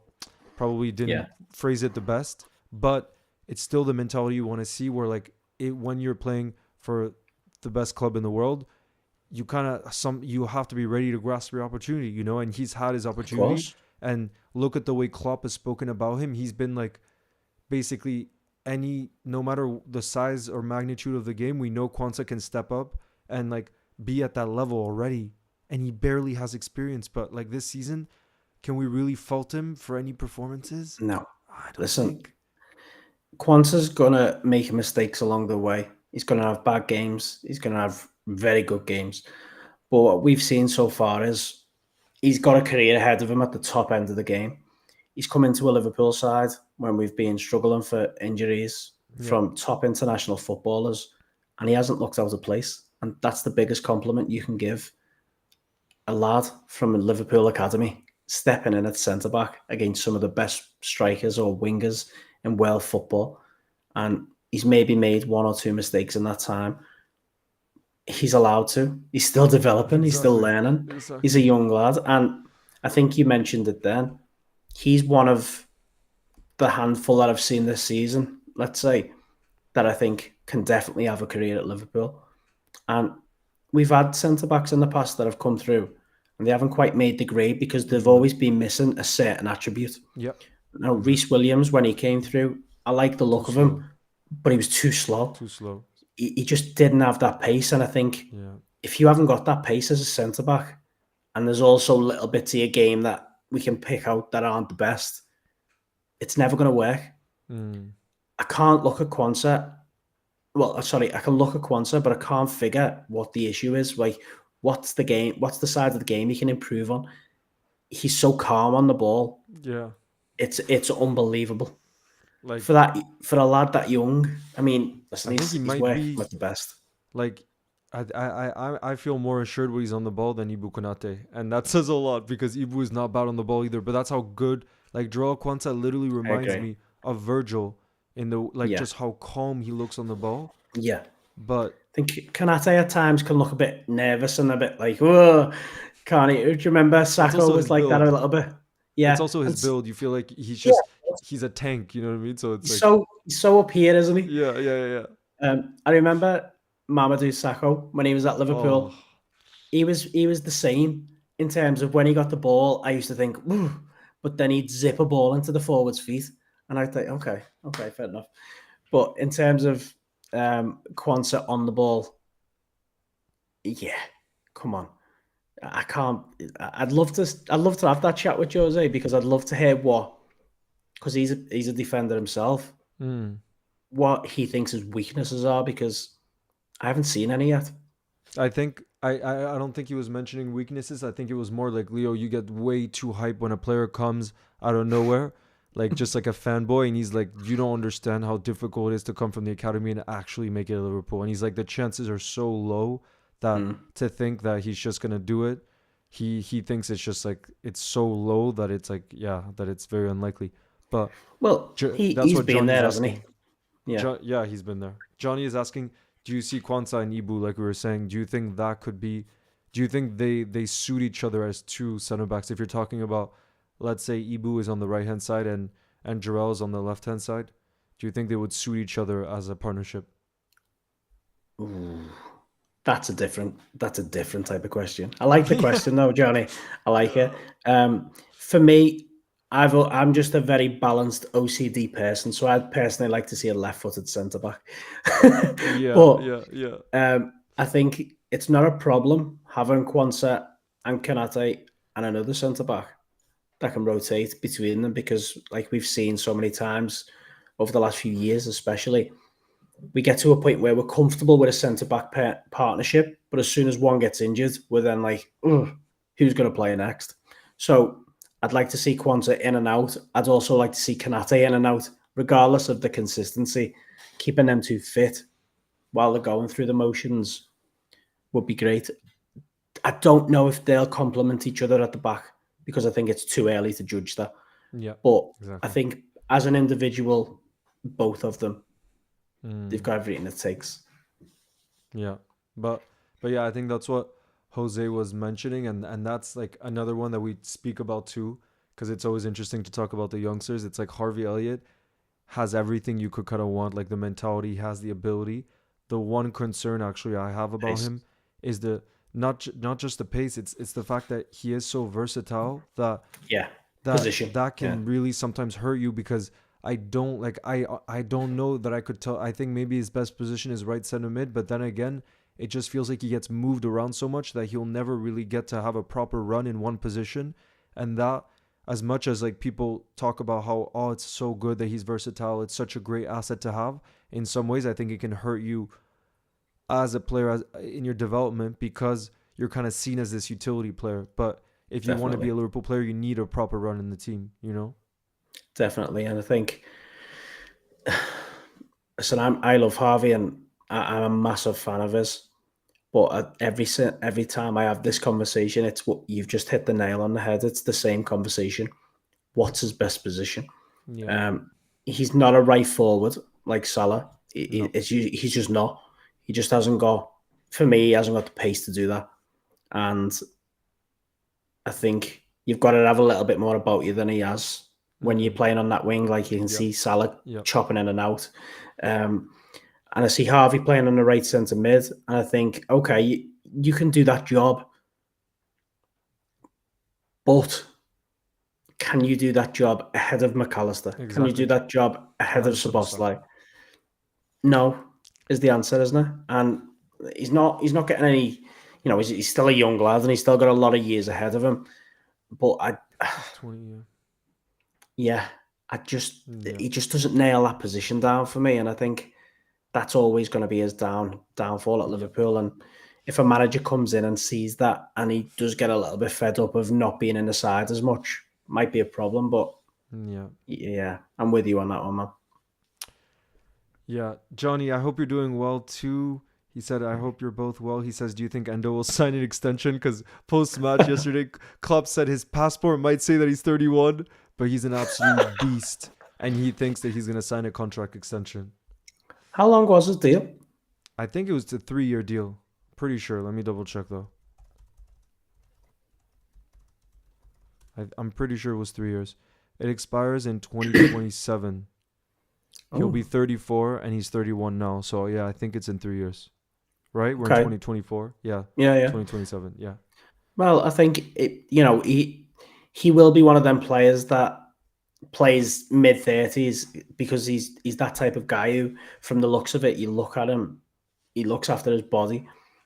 He's also very clever and very intelligent, which we didn't know when he was Yep. coming into the club. Mm. He's just in the right place at the right time, and he's not the quickest of player. He doesn't have to be the quickest of players because he makes them fouls before he has to sprint. Yeah. That's a really clever footballer. Mm. I think if you've got Klopp there, you could probably say all the players in the squad right now will be there forever. But Yeah. as a couple of the players have mentioned, when the new manager comes in, when the new coaches come in, sporting director, It's gonna who's change to things. say any of them could be there in a couple of years? So Yeah. let's just enjoy them. Exactly. And Johnny said as well, Dirk Kuyt never had a best position. He was one of the best at what he did. And Hmm.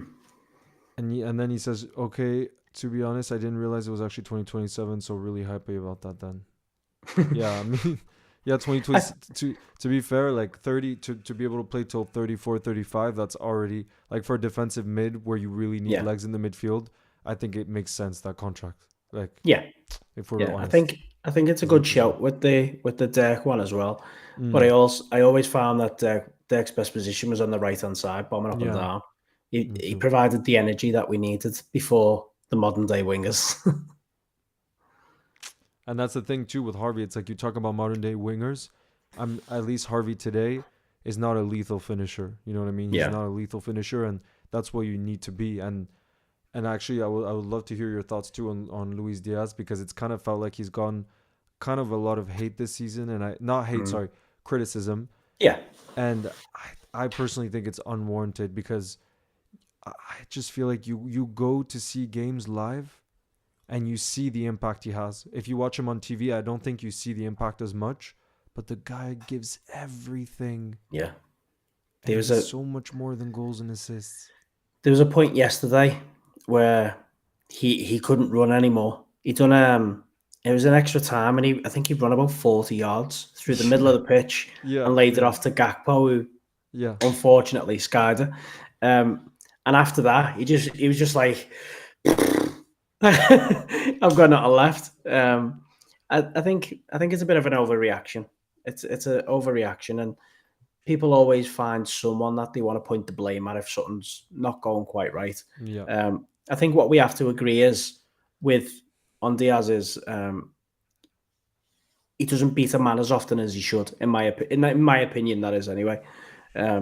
He's got the pace, he's got the skill, he's got the trickery, but I kind of feel like he'll do a little shimmy and then he'll cut back yeah. inside where you're thinking just get at them. These don't want to know.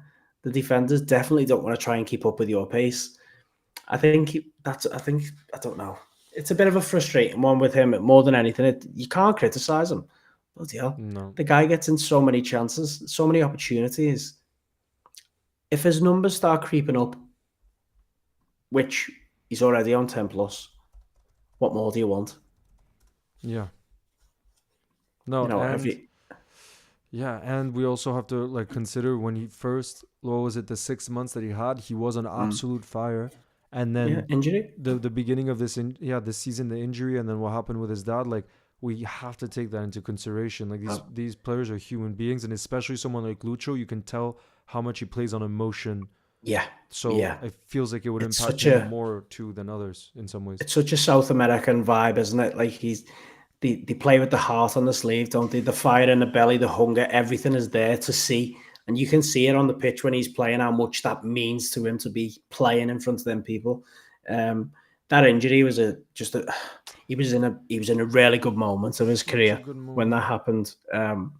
He comes back, he's playing a few games, he's inconsistent, inevitable after such a long layoff. The Yeah, thing the thing we don't really want to talk about happened with his dad. You know, I can't even imagine that happening to me. So just imagine how the stuff he's been through mentally over the last few years. It's not easy. Just to People say always just go out and play football. You can't just go out and play football when you've got so much stuff on your mind. Um, we'll see the best of him, of course we will, and we've got the best of him right now. that's what that's what I really have. You gotten a chance to read Bobby's book? I haven't read it all yet. No. Because what I love about it is like I just feel like with a lot of like player biographies, like it's so like it paints this like perfect picture of like, like here are the beautiful moments, all this stuff. But with Bobby, there were so many moments that he described where it was like down moments, where it was like this was really difficult. Like he was talking about in many moments how his personal life was affecting the football, how like it was so up and down.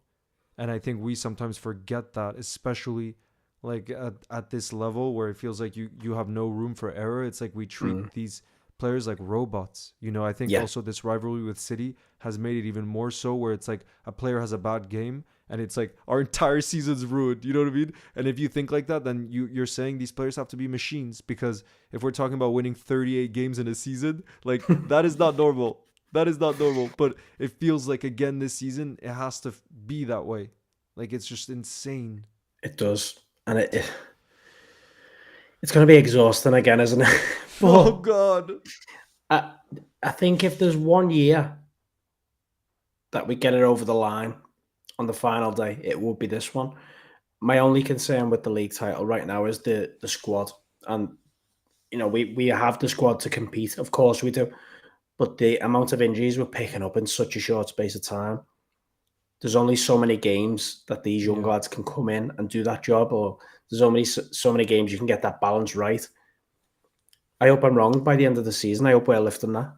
I hope more than anyone we're lifting that trophy. I just feel like you've got to be perfect.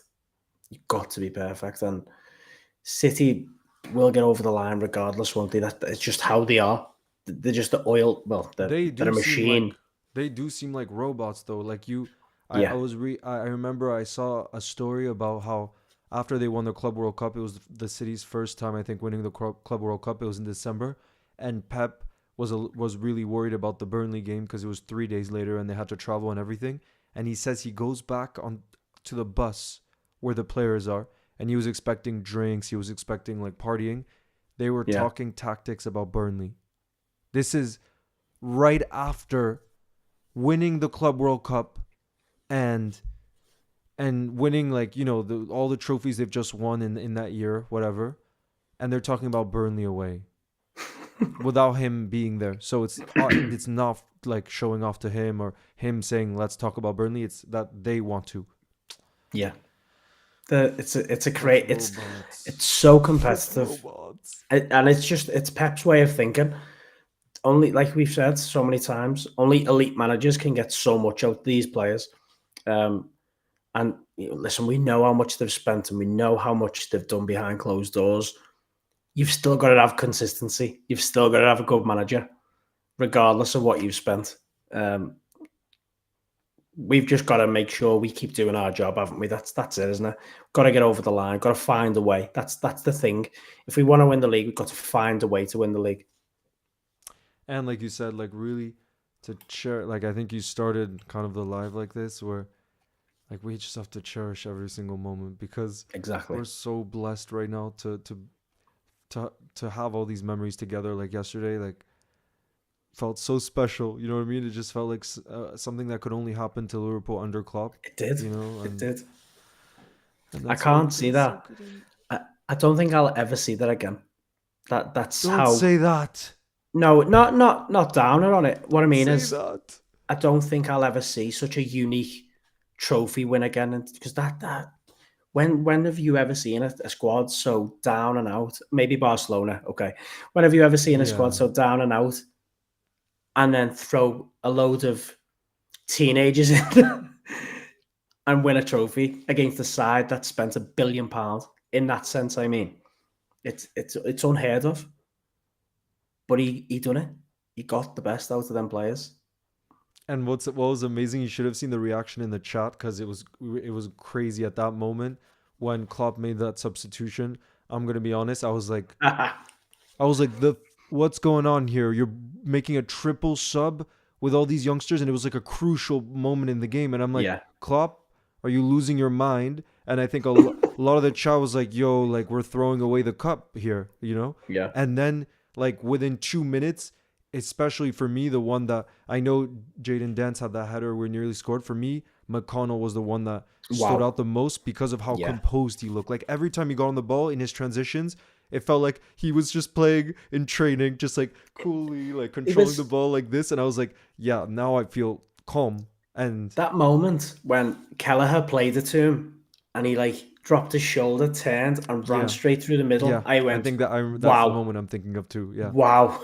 You, I mean, I don't want to curse too much, but yeah, you cheeky little. yeah, yeah. I got you. It was that moment, like, Yeah. but that's how he's just got them playing with confidence. Like, it's not even a case of players will come on and they're just getting them few minutes. Yeah. He believes that they're good enough.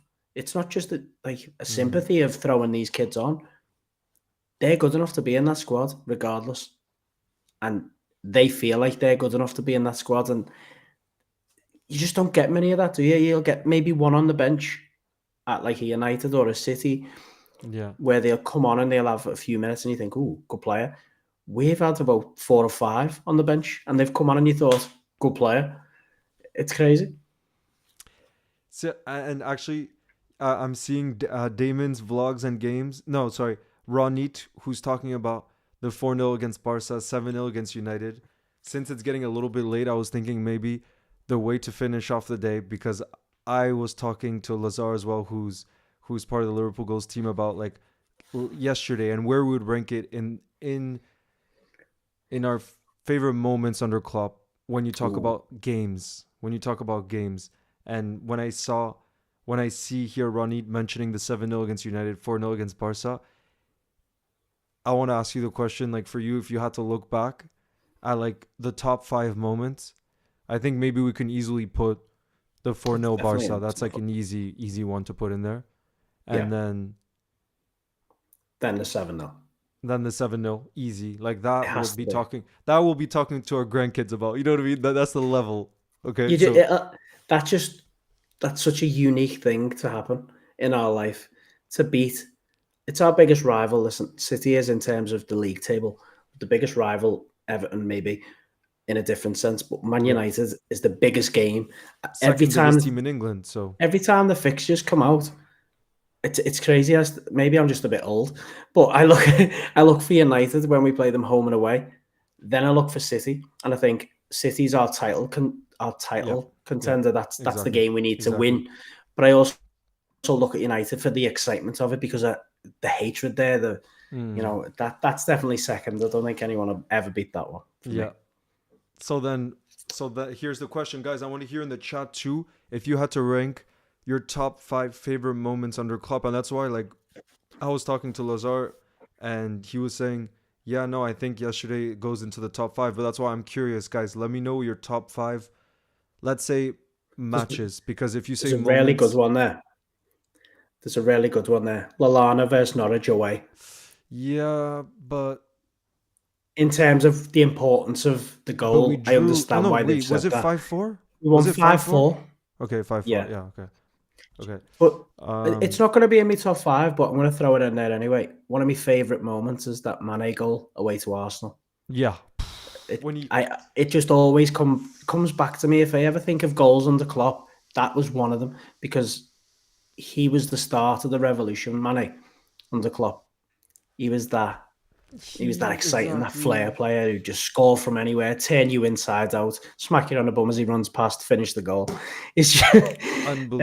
um, yeah. But yeah, I, guys, I want to hear your that's top 5 moments to to finish off tonight in the most positive, in the most dreamlike state. I'm trying to think what would right now. yours There's be? another one that we like. Would you say Madrid? Like Madrid, the thing is, it wasn't the best game, but like it's still winning the Champions League. So would you put that in moments? Like I'm talking about how you felt, because that's why we talked about yesterday. The Yeah, feeling, like that's what's it, most important. Like I don't care. I think brilliant that's what shout. football is about. That's what sport is Dort, about. Dortmund, Dejan Lovren. There it is. That's well. That's in Who's there. that? Who said that? That's who Thomas said that? Green. Hats Thomas off to you, Green. sir. Exactly, Thomas Green. um, How did we forget that one? So that so then we can throw in 3 already. 100%. that night, my little boy was born as well, and when that goal went No. in, yeah. So when that goal goes in, I just started crying my eyes out. Wait, so were you at the hospital? So I'm at the hospital. Yeah, I had the tickets for the game, and obviously I couldn't go because my little boy was due to be born. So I go outside, get in the car, switch it on, and we were getting beat, and I was devastated. I'm just like, can't believe it. We've let ourselves down. Blah, Yeah. all of this, Yeah. and then I go back in. Little fella's born. Didn't check nothing, and then I've got to leave the hospital to go home because I couldn't stay over. Radio on tells me the score. Lovren scores, Oh and I my just burst out crying. god. Oh my. That's in there. That is Oh, well for me. for It's in you there. that's especially in there cuz that brings back probably the most special day of your life, would you say? Surely. Yeah, and Like personally. yeah, and a few Jägermeisters later after that. Celebratory drinks. Yeah. Ooh. Um, I see So that I see that Milo is saying 2-1 Newcastle with the Darwin double. I feel like that from this season is going to be a highlight, but I don't know if you can say yeah, from not historically under Klopp, not but historically in the club. I'd say But that was what would more you of a rather game say? changer for Nunes. Which one? I'd say that them goals Oh yeah, against Newcastle yeah, were more of a yeah. big. They were a 10 and a fortunes for Nunes. What about 1-0 against Everton with that last minute Divock header off the crossbar just because of the Pickford moment, and then Alisson runs onto the pitch and is Yeah, hugging Ali. Like that's yeah. like I think that's another one we're gonna remember because of the way it happened. That Maybe. that's it. That's You it. think? Yeah, that's in there. It's got to be. It's That's gotta in be. there? Yeah. Woo! I When got that Klopp idea runs from on. Milo, by the way, who said the one where Curtis made it 1-0 against Everton, but again, it Yeah. was cup competition, so I would say the Prem was bigger because it was the Yeah, Prem. that Curtis was that's a big moment for Curtis, definitely. But in terms of the Divock Origi one was probably the best because it's got so much that happens after it. Carragher screaming, "Look at Klopp!" and then you've got Yeah. Klopp jumping on Allison. It's just it's chaos.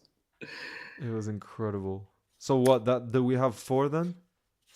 Yeah, and Oh, I'm deaf. 4-3 against City. What about the 2-1 away at the Etihad when Salah scored and he And does chipped? this in the crowd.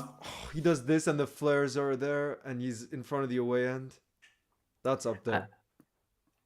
It's up there. I'm gonna have to say Madrid. Yeah, I think you have to, don't you? You've got to. I think I can't. It pains me to say it, but I can't really say a certain game in the Premier League winning season because of how it ended. You know, Oh no, I that. know actually. One in the Premier League. 4-0 on Boxing Day away at Leicester. That's when Oh my God, Trent. that I think that might have to be one because I remember again we talk about feelings. Not just was it an incredible performance after the travel from the We Club weren't World Cup, expecting it, was we? but we weren't expecting it. But then that feeling of being like, "Yeah, we're winning the league." I remember just being like that day, Yeah, yeah, confidently saying, "We're winning the yes. league." That's Oh, this is. Can we make this a top 10? yeah, yeah. So, so, so you've got. This I is an would rank that argument. This above then. So 1-0 Everton. you've What got that would you? thought right. This is. I've got a competitive one for that. So you got the 4-0 where you thought, right, wasn't expecting that, unbelievable. But then you've got that goal from Salah when Allison hits it up past United, and he rips the top off in front of the cop end. That was when I thought we won the league. That was it. That was done. There was no one was ever getting it from us after that. Yeah, look. I can. Haz MMC LFC says Liverpool 2-0 versus United when Ali ran the whole length of the pitch to Salah Yeah, when he scored and they celebrated together. that's my one. Really? Yeah, Because it's United. that's the Premier League one. That's the moment the Premier League was done. Oh God! So, tell you what, we could make a book about this. Yeah. No, but I think those moments, what did we say? The 2-0 against Spurs just because it's the final. Wait, And we won the did we European say Cup. we were going to put yesterday in there though? Honestly. Did we say we were going to put it in there? We haven't said it yet, but I think if you, we've put game changes in this, haven't we? Where we're gonna have to look at this and think this is a massive moment in them boys' careers and also a fan base because this could, this could start something historic. We could go on to win the quadruple here, so this has to be in it for me. It was just a moment that you thought we had no right to go to Wembley yesterday and win. We did in the best way possible. Oh, So I'm yes, putting we this in. did. So let's What go from about number one.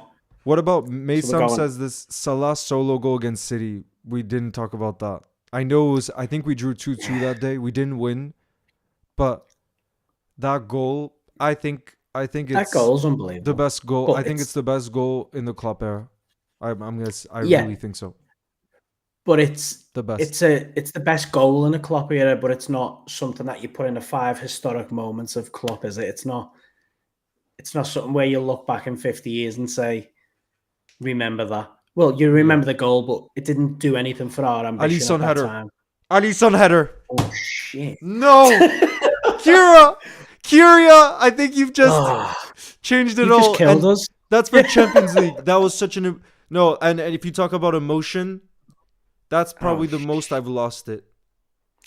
I don't know. No, more obviously Barca, but I think after Barca, that might be the moment I lost it the most from like a goal. how I have think. we just forgot that, by the way? How have we forgotten that? How many iconic moments have we had, guys? Alisson header. See, it's literally got. Look, Adam Gamer is saying 100%. Wait, so I'm putting that. What was the score, by the way? Was it like West Brom 2, Liverpool 3? Was that the score? What was the score that day? I can't remember whether it was 2-1. Why can't I remember this? Let's have a look. 2-1. Yeah, you're right. 2-1. 2-1. Yeah. 2-1. Yeah. Yeah. Yeah. So Um, that's this that is has so to be. Come difficult. on. It has to. It has to. Yeah, Because that's it does, another of one course. where I really do genuinely believe in the future we'll be able to say that Alisson was the greatest goalkeeper in the Premier League era. I think we'll be able to say it. And Say that now. yeah, and then if we could say he scored a goal to get us Champions League football, come on. That's Oh like yeah, the cherry on top. yeah. So we're going Okay, so I'm Barcelona, writing them down. Manchester United 7-0. See, so we do have two Premier League moments. Yeah, we do. Wait, so this is good. No, We it have was 7-0, 4. wasn't it? That was it. No, look, these are the 4 half down, and that's perfect because it means that then we can basically all decide. We'll run a poll. That's a good idea. Yes, we're gonna run a Yes. poll. But Nice. here are the 4 that I think have to be guarantees in there. 4-0 against Barca, 7-0 against United, 2-0 against Tottenham because it's a Champions League Yeah. final, 2-1 against West Brom because Alisson. Alisson scored that header, and now for the 5th one, I think we said a lot of people have been mentioning 5-4 against Norwich because it was also at the start of Klopp's reign. Carabao Cup yesterday. Carabao Cup yesterday, Liverpool 1-0 Chelsea. Young boys. We said Liverpool 1-0 Everton with Divock And header. Lovren against Dortmund.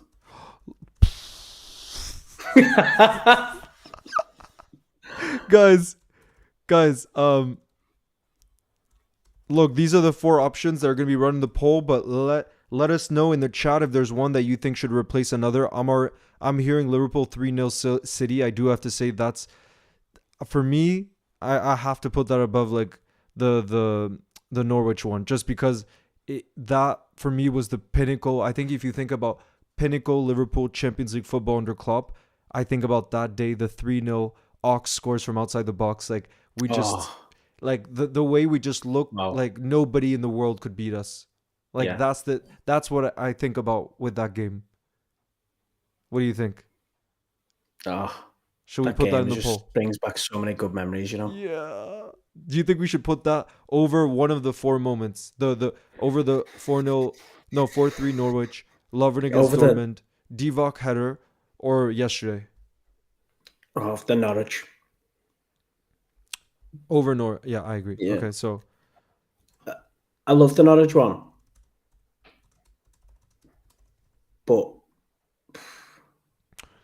another good point from Milo is 3-1 away at Bayern, because I remember I was watching something recently where we also drew, I think we drew the first game 0-0 at Anfield. So it's like that tie looked like it was really in Bayern's favor, and the way we turned up away and scored those beautiful goals, that ball from Virgil over the top, the touch from Saudio, and then he does that to Manuel Neuer in his prime, probably. The disrespect that he's shown for that. I love that. That's a hard one to leave out too. Yeah. And another one for me that I think about is Liverpool 5-2 Roma at Anfield because of like the amount of goals. Yeah, but we don't want to put that in because that makes Alisson look bad. Yeah, that's true. Okay, good.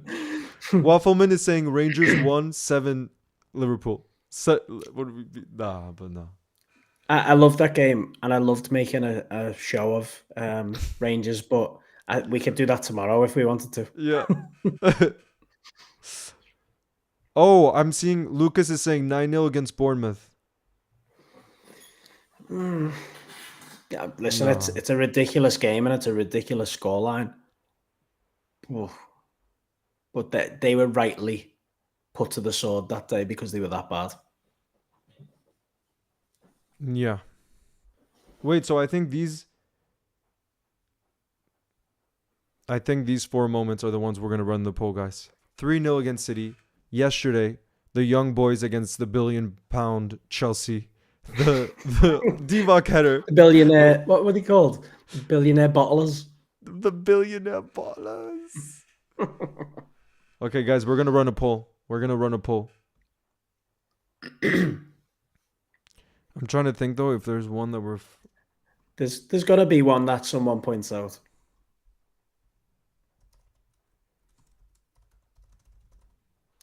Friezo makes a good point with the Salah screamer versus Chelsea, but we're looking more into how it affected us with Klopp. Like, that was an unbelievable goal, but these moments are like game changers in what we went on to achieve, I think.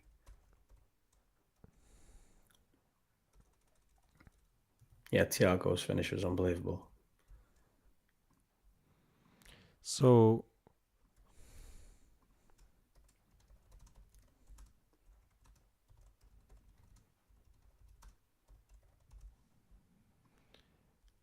And then we put Divock last.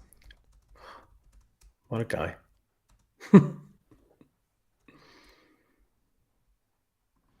Divock last minute winner. And then yeah, guys, we're not including the Istanbul because that wasn't under Klopp. This is under Klopp.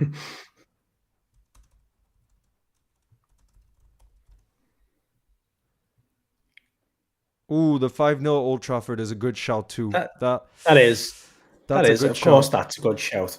Yeah, because like they were leaving because it was there, and they left at I don't know what minute, but like just that's a good one. Wait, yeah. So guys, you're asking about the Alisson header. There's 4 that we basically said had to be in there already, which is 4-0 Barca, 7-0 United, 2-0 against Spurs when we won it in Madrid, and the Alisson header 2-1 against West Brom that got us Champions League football. So this is for us picking the 5th most iconic moment, guys. Troy King also makes a good point. The FA Cup 2-3 against City. Oh God, that was the semi. Yeah, that Wembley. Atmosphere, by the way. Wow. And I think we were leading 3-0 at halftime, weren't we? Yeah. 3-0. City may as well have just went home. I mean, that's a good one too. Oh gosh. No, but I think, guys, I don't know what to do right now. Joe Williams is saying Liverpool 4-1 Luton. That was good. It was good, but not in this caliber. All right, we're gonna run it like this, guys, because those moments are too hard to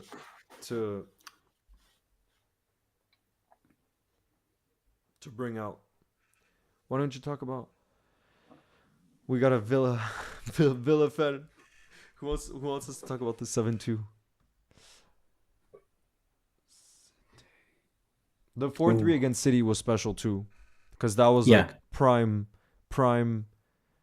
rivalry. You know what I mean? Yeah. And I'm not surprised at what's winning right now. Me neither. You're seeing the results already? Yeah, well, I can see it. I can see it on the stream. I've got the stream open. Oh, okay. Damn, see? That perfectly see that just showcases how special. Imagine the way we talk about Klopp, the amount of iconic moments, and the way that this is really leading. But maybe it's because it was yesterday. I don't even think it's because it was yesterday. It's not. I don't think it's just. It's just something that doesn't happen and shouldn't happen. It's like I said, when you assemble a squad with £1 billion, you shouldn't be getting beat by academy graduates. No disrespect to the lads because I love them all, but yeah, I would have if I was in that Chelsea dressing room yesterday. I'd be embarrassed. Oh, Liverpool 3-2 PSG is pretty good too because of the celebration and who scored the winner. Bobby. That's a pretty good one. Oh, wait. In second place, actually, guys, if you're still... Keep the votes going because right now there's a 3% difference between first and second. 2... Ooh, same. Oh, it's gone again. 3% difference. Wait, I'm quite shocked, I gotta be honest. If I would have guessed, I would have said the young boys 1-0 against the £1 billion bottle jobs, but in second. I honestly thought the Lovren moment would have finished second. Yeah, yeah. That game was just wow. And the fact that it was Borussia Dortmund, who I think is a team that we can all respect, and Klopp, Mm. the history with Klopp and everything. So it was like a special occasion to face Oh them. yeah, You know what I mean? yeah. Because of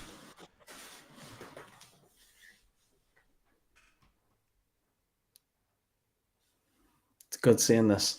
I'm interested to see how people think. it's tight. It's a lot tighter than we expected. 4% difference right now.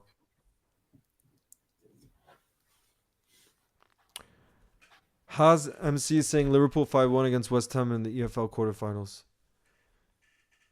Mm. It's West Ham. Especially how they played that day. Yeah, No, but Curtis Jones, who we talked about before, he was so good that day. That yeah, goal he scored. Jota winner against Spurs is a good shout too. yeah. 5-5 against Arsenal. That was incredible with all those bangers. Says Dylan LFC Goats.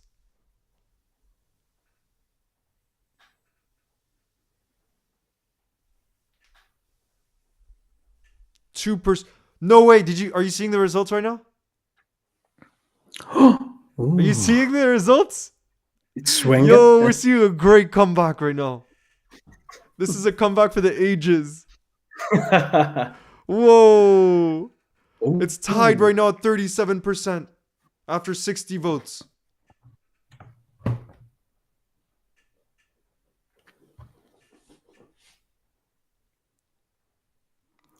No way. 37%. The nerves right now. The nerves. This is the final showdown.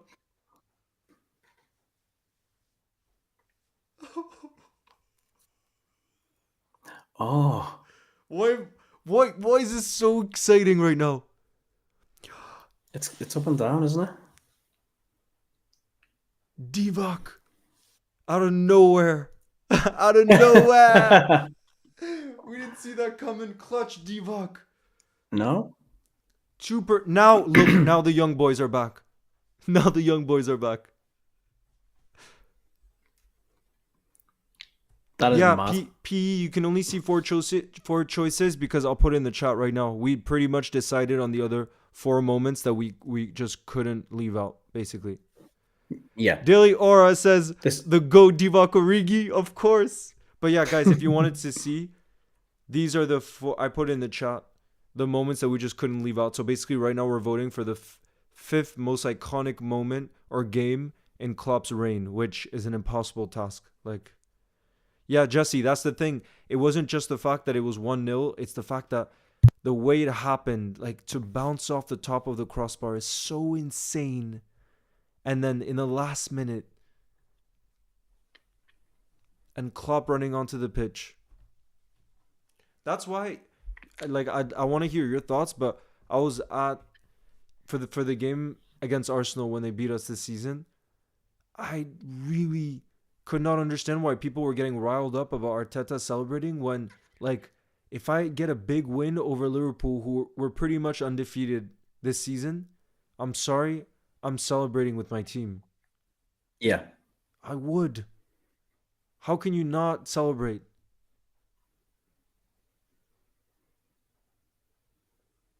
You don't agree? Look how close that's getting now. Even the Champions League one's starting to creep. Whoa, this is the most tense. God. Guys, right now we're picking the 5th most iconic moment in Klopp's reign. And it's tied right now. 33. Oh, look how close that's getting now. Jeez. I'm going to tell everyone on TikTok to come over. I swear. We gotta see.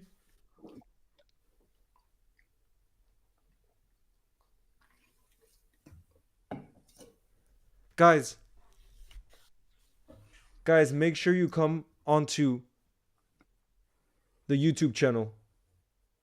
Link is in the bio. You have to vote because right now we're choosing the fifth in top 5 most iconic moments in Klopp's reign, and Divok's last minute winner against Everton has taken the lead. Clutch. Clutch in almost additional time after 105 votes. 37% is for Divock, and then 33% for the young boys against the £1 billion bottle jobs. I could say that as I could say that all that long.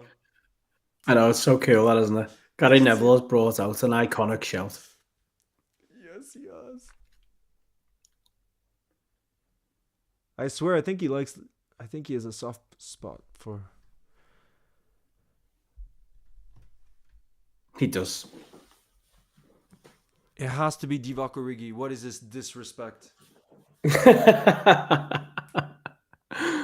Divock winner against Wolves, says Jaden. Yeah, Jesse, that's right. This is the fifth and final. Yeah, look, these are the other four. These are the other 4 moments. This is getting heated, guys. Guys on TikTok, come onto the YouTube channel. The link is in the bio. You gotta vote on this. I'm getting way too heated. I did not think I would get this heated. I thought this was gonna be clear out and out, and it's bouncing right now back and forth. Although Big Div seems like he's running away with it. I think it's because Deliora is trying to influence people in the chat. This moment, by the way, too. Can you see that? This Yeah. is Villa. 2-0. No, 2-0 away at Arsenal. Semi-final Arsenal, sorry. of the Carabao Cup. And just to beat them at the Emirates after we drew 0-0 at Anfield, that was beautiful. Like, just... Yeah. That has to be up there, too.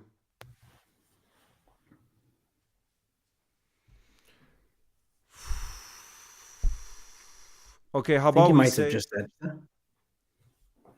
Wait, so 38% right now. Divock is leading. Wait, Scott. I get asked this question a lot too, and honestly, I don't watch enough Scottish football to have an opinion.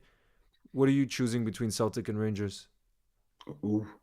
To support or No, like which who'll team? win Yeah, the which league? team do you prefer? Celtic. If you, yeah, see that's I've heard most Liverpool fans say that too, but then at the same time, I've also heard that when Stevie took over Rangers, we all kind of wanted Rangers to do well. No? No, we wanted Stevie to do well. Yeah, that's true. That's true. Yeah, exactly. There's a lot of politics involved with them two clubs that we Yeah. don't get involved in because it's totally away from us. Yeah. But Rangers love the Queen and the royal family, and Liverpool, you know the situation. So Yeah.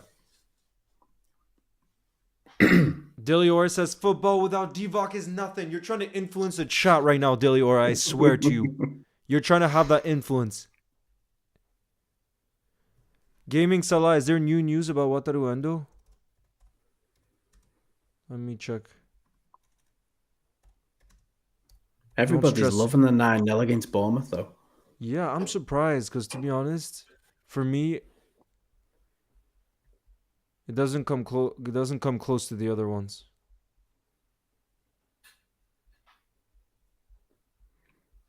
Oof, it's getting there.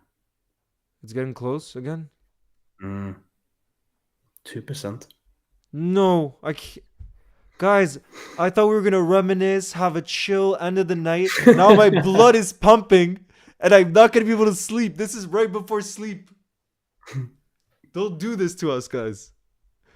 I was trying to end this live on a relaxed note, and now we're so animated by the results. Oh gosh. Oh, that's so tense. I'm gonna have to make some Bernard accounts. Yeah. What would you vote for, though? What would I vote for? I feel like I know what you'd vote for. You basically said it. I'm going to have to go with yes. Well, I'll go with Lovren because of the sentimental side of things, but I would be going with the young boys' £1 billion bottle. We could say Because it a million times. It's just I was there for the Divock goal as well, but I think we actually come away with a cup yesterday.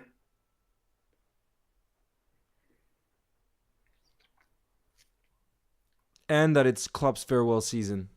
Yeah, it was just the emotion. The emotion yesterday was just second to none. So I'm trying to go against Daily Aura in the chat. 38%, 160 votes. Jeez. This is getting so tense. How about we finish it off like this? Because otherwise we're gonna stay here the whole night. Yeah. Whoever gets, because it's been getting close but not quite there, whoever gets the 40% takes it home. Oof. Whoever gets the 40%, you guys, takes it home. The fifth to be in the top 5 most iconic moments under Klopp.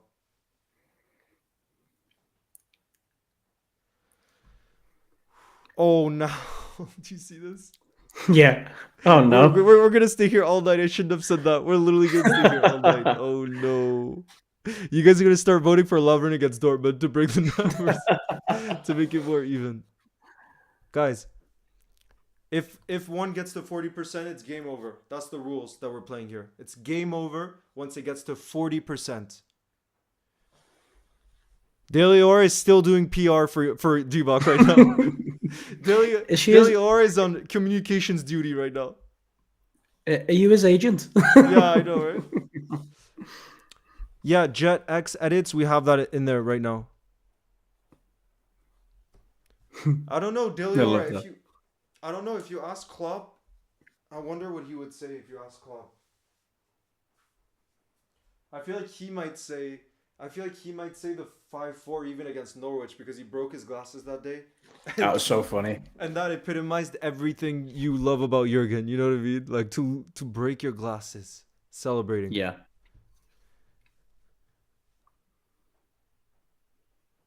Bobby hat-trick against Arsenal in the 5-1. Yeah, that was ridiculous. Bobby in his book said I think it was his favorite goal from his Liverpool career. The one where he put them all on the backside. Unbelievable. Favorite. Wait, so are we at... Jeez, it's still so tight. Guys. Guys, we need to solve this right now. Otherwise, none of us are sleeping tonight. Although I know Delior is I know Delior is based in Jamaica, for example. So the time zone there, I think it's like 3-4 p.m. Okay. So Delior is gonna do the PR till sunset. Till sunset.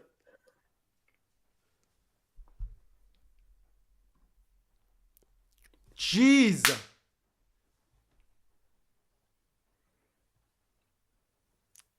Jesse says it's a good point there, doesn't she? Or he? Who? Jesse, that message there.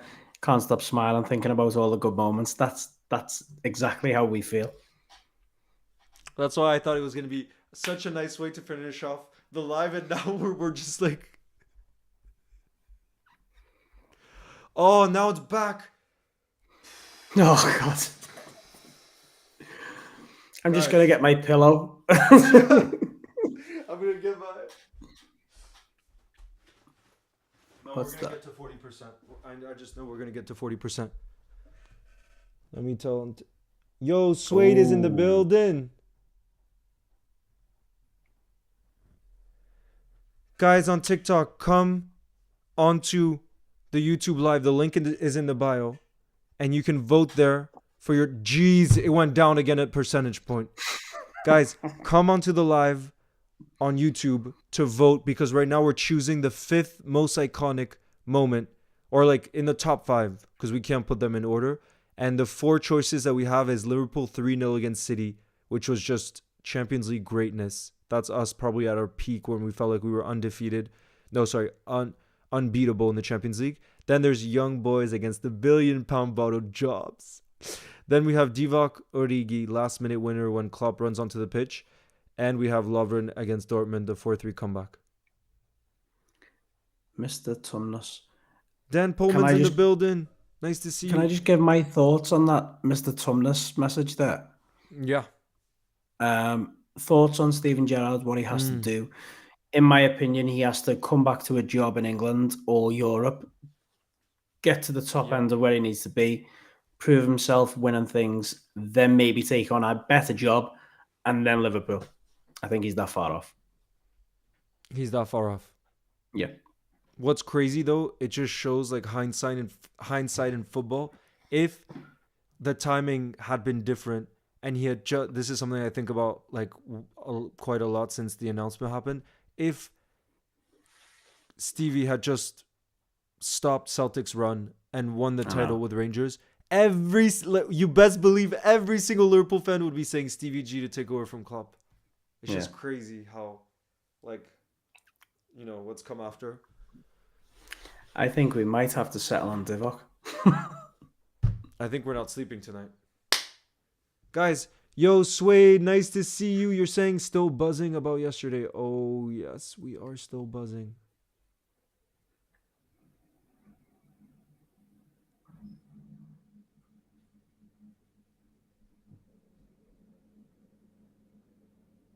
Wow, now we gotta create. I'm gonna write these down.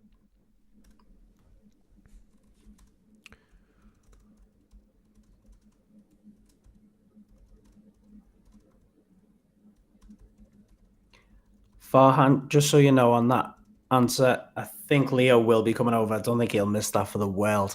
But yeah, I will be going to the parade most definitely. And the date confirmed, I think it'll be bank holiday weekend at the end of May, the day after the FA Cup final. I've already booked the flight for Dublin.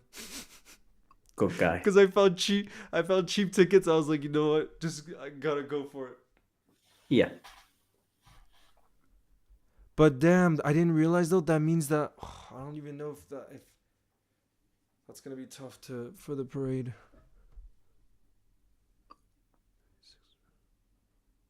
If you ever need a campaign for presidency or anything, just get Daily Aura in. Yeah, Delior is still saying so many iconic moments under Klopp.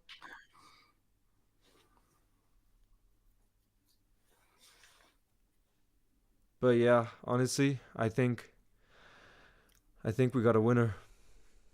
Yeah, we have.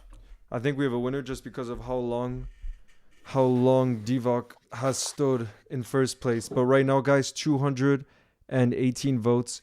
Divock, his last minute winner, is at 36%, and then in second are the young boys. So yesterday, that win. But yeah, like who was it that left that comment where it just leaves a smile on her face, like to think back on all those moments and to think there's more to come. Jesse, was it? Jesse? Yeah, exactly, Jesse. Yeah, brilliant comment. That's literally right. Not only this stream, but just talking about Liverpool, I get pains here. Me too. But yeah, no, I think that's such a good way to end it, because actually I remember reading about it, like what you kind of consume right before going to bed is really important because it impacts your dreams.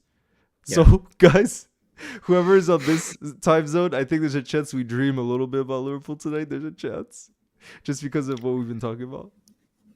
Yeah, we'll be dreaming about Origi by the looks of things. Yeah, especially Daily Aura. Daily Aura is just gonna be like, even like moments that weren't that memorable are gonna come back to your head because it's just Origi clutch again. Absolutely. W for Origi right now. Although right now it's dropped. No. Oh god, I think I'm gonna have to. Divock is now at 35% and the young boys at 32%. Oh my goodness.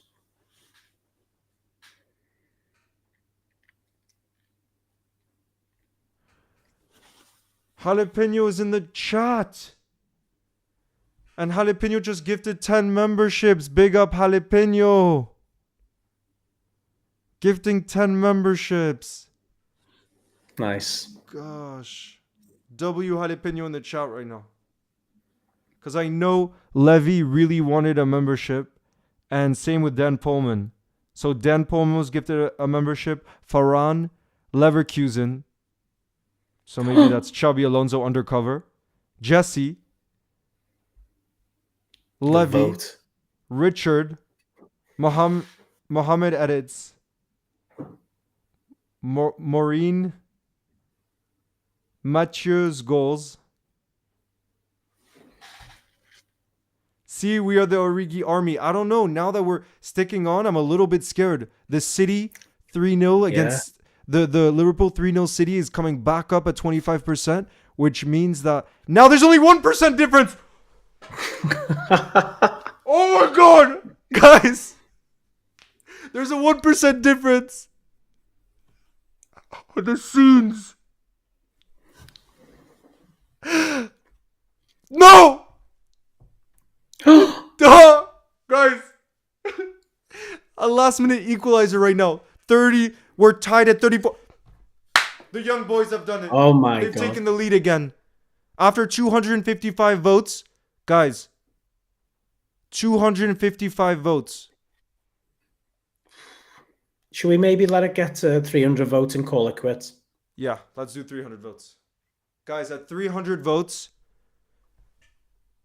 guys, on right now there's 258 votes, and the young boys against the £1 billion bottle jobs has taken the lead again, 34% to 33%. I cannot believe it. This isn't the scenes right now. It's actually mad. Fatan, if you just joined the live stream, we're picking the 5 most iconic moments or games in Klopp's era, and what I just put in the chat are the other 4 that we've chosen, and right now we're voting on the 5th. Deliora, you need to keep doing your PR because it seems like it's not working right now.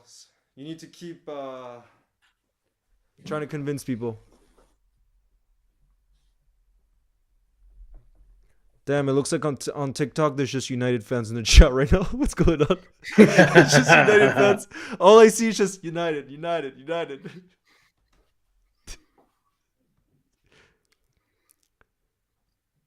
Mushy, that goal.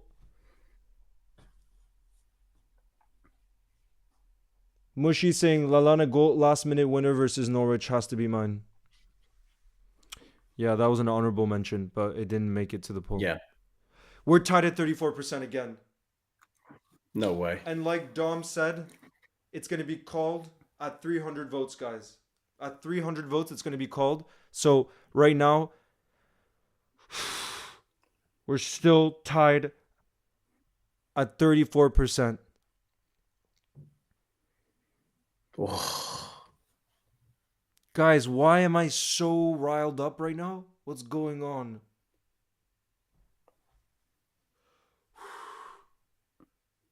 Mr. Tumnus, I think you're a little bit confused there. We've already mentioned that the Champions League one is already in there. That's one of our top 5 moments already.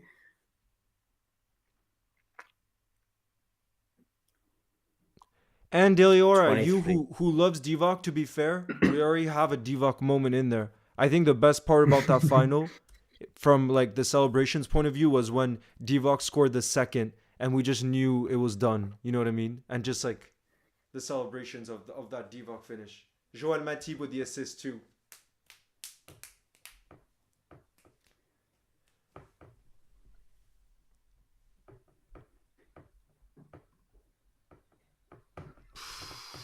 Divock has taken the lead again.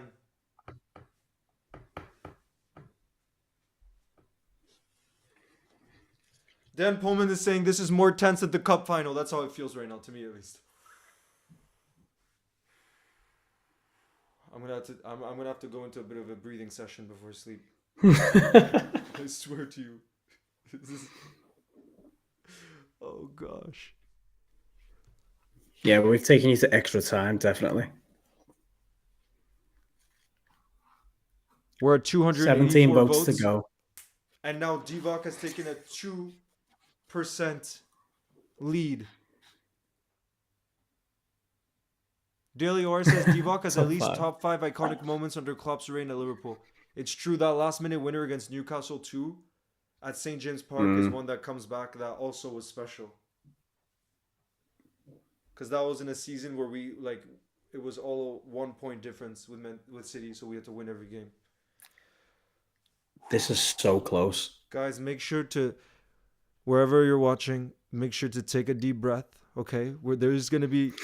We are going to have an answer once it gets to 300 votes, but just make sure you take care of yourselves, guys, okay?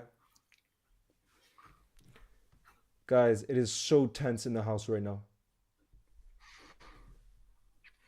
295 votes. 297 votes. Oh, Divock. Guys, Daily Aura, you're going to have some celebration tonight. Daily Aura is going to have some celebration tonight. Enjoy that W. Because, guys, that's 300 votes. Oh, no. Now some people have... I didn't know you could unvote. Because right now we're at 300. Yeah, that's it, isn't it? Divock wins. Divock wins. Man, the drama. Guys, the drama to end the live. I'm taking a screenshot of this here. The drama.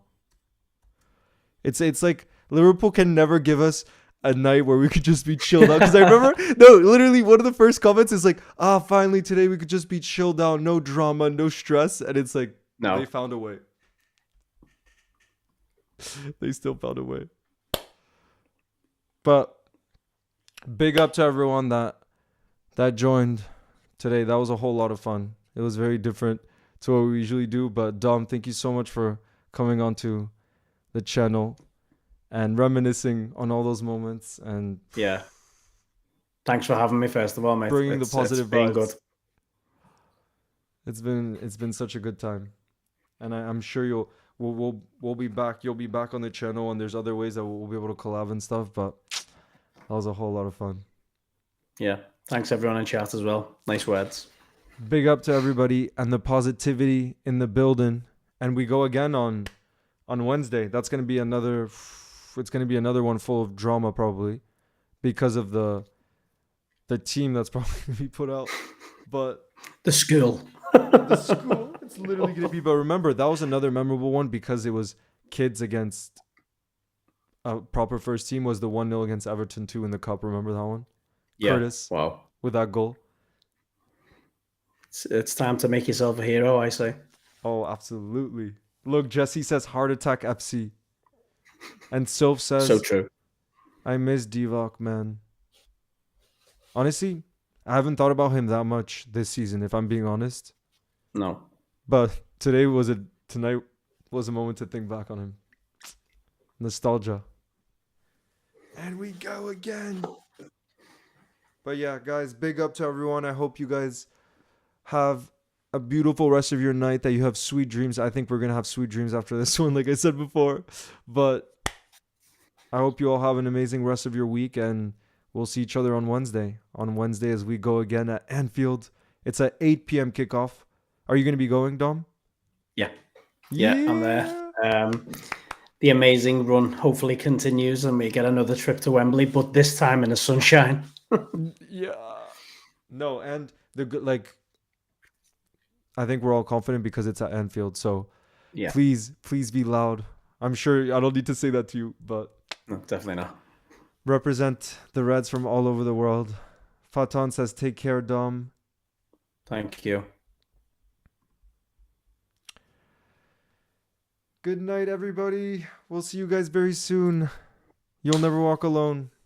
Thanks again, Dom, for coming on. Thanks, mate. All Appreciate the best, it. mate. Speak soon. Bye, guys. I never know how to end these streets. I never know how to end because I just want to. My problem is I want to keep talking about. I could talk about Liverpool forever. So it's so hard to end. You know what I mean? Because the love is too great. No, I know. But big up to everyone for bringing the positive energy in the building as always too. You'll never walk alone.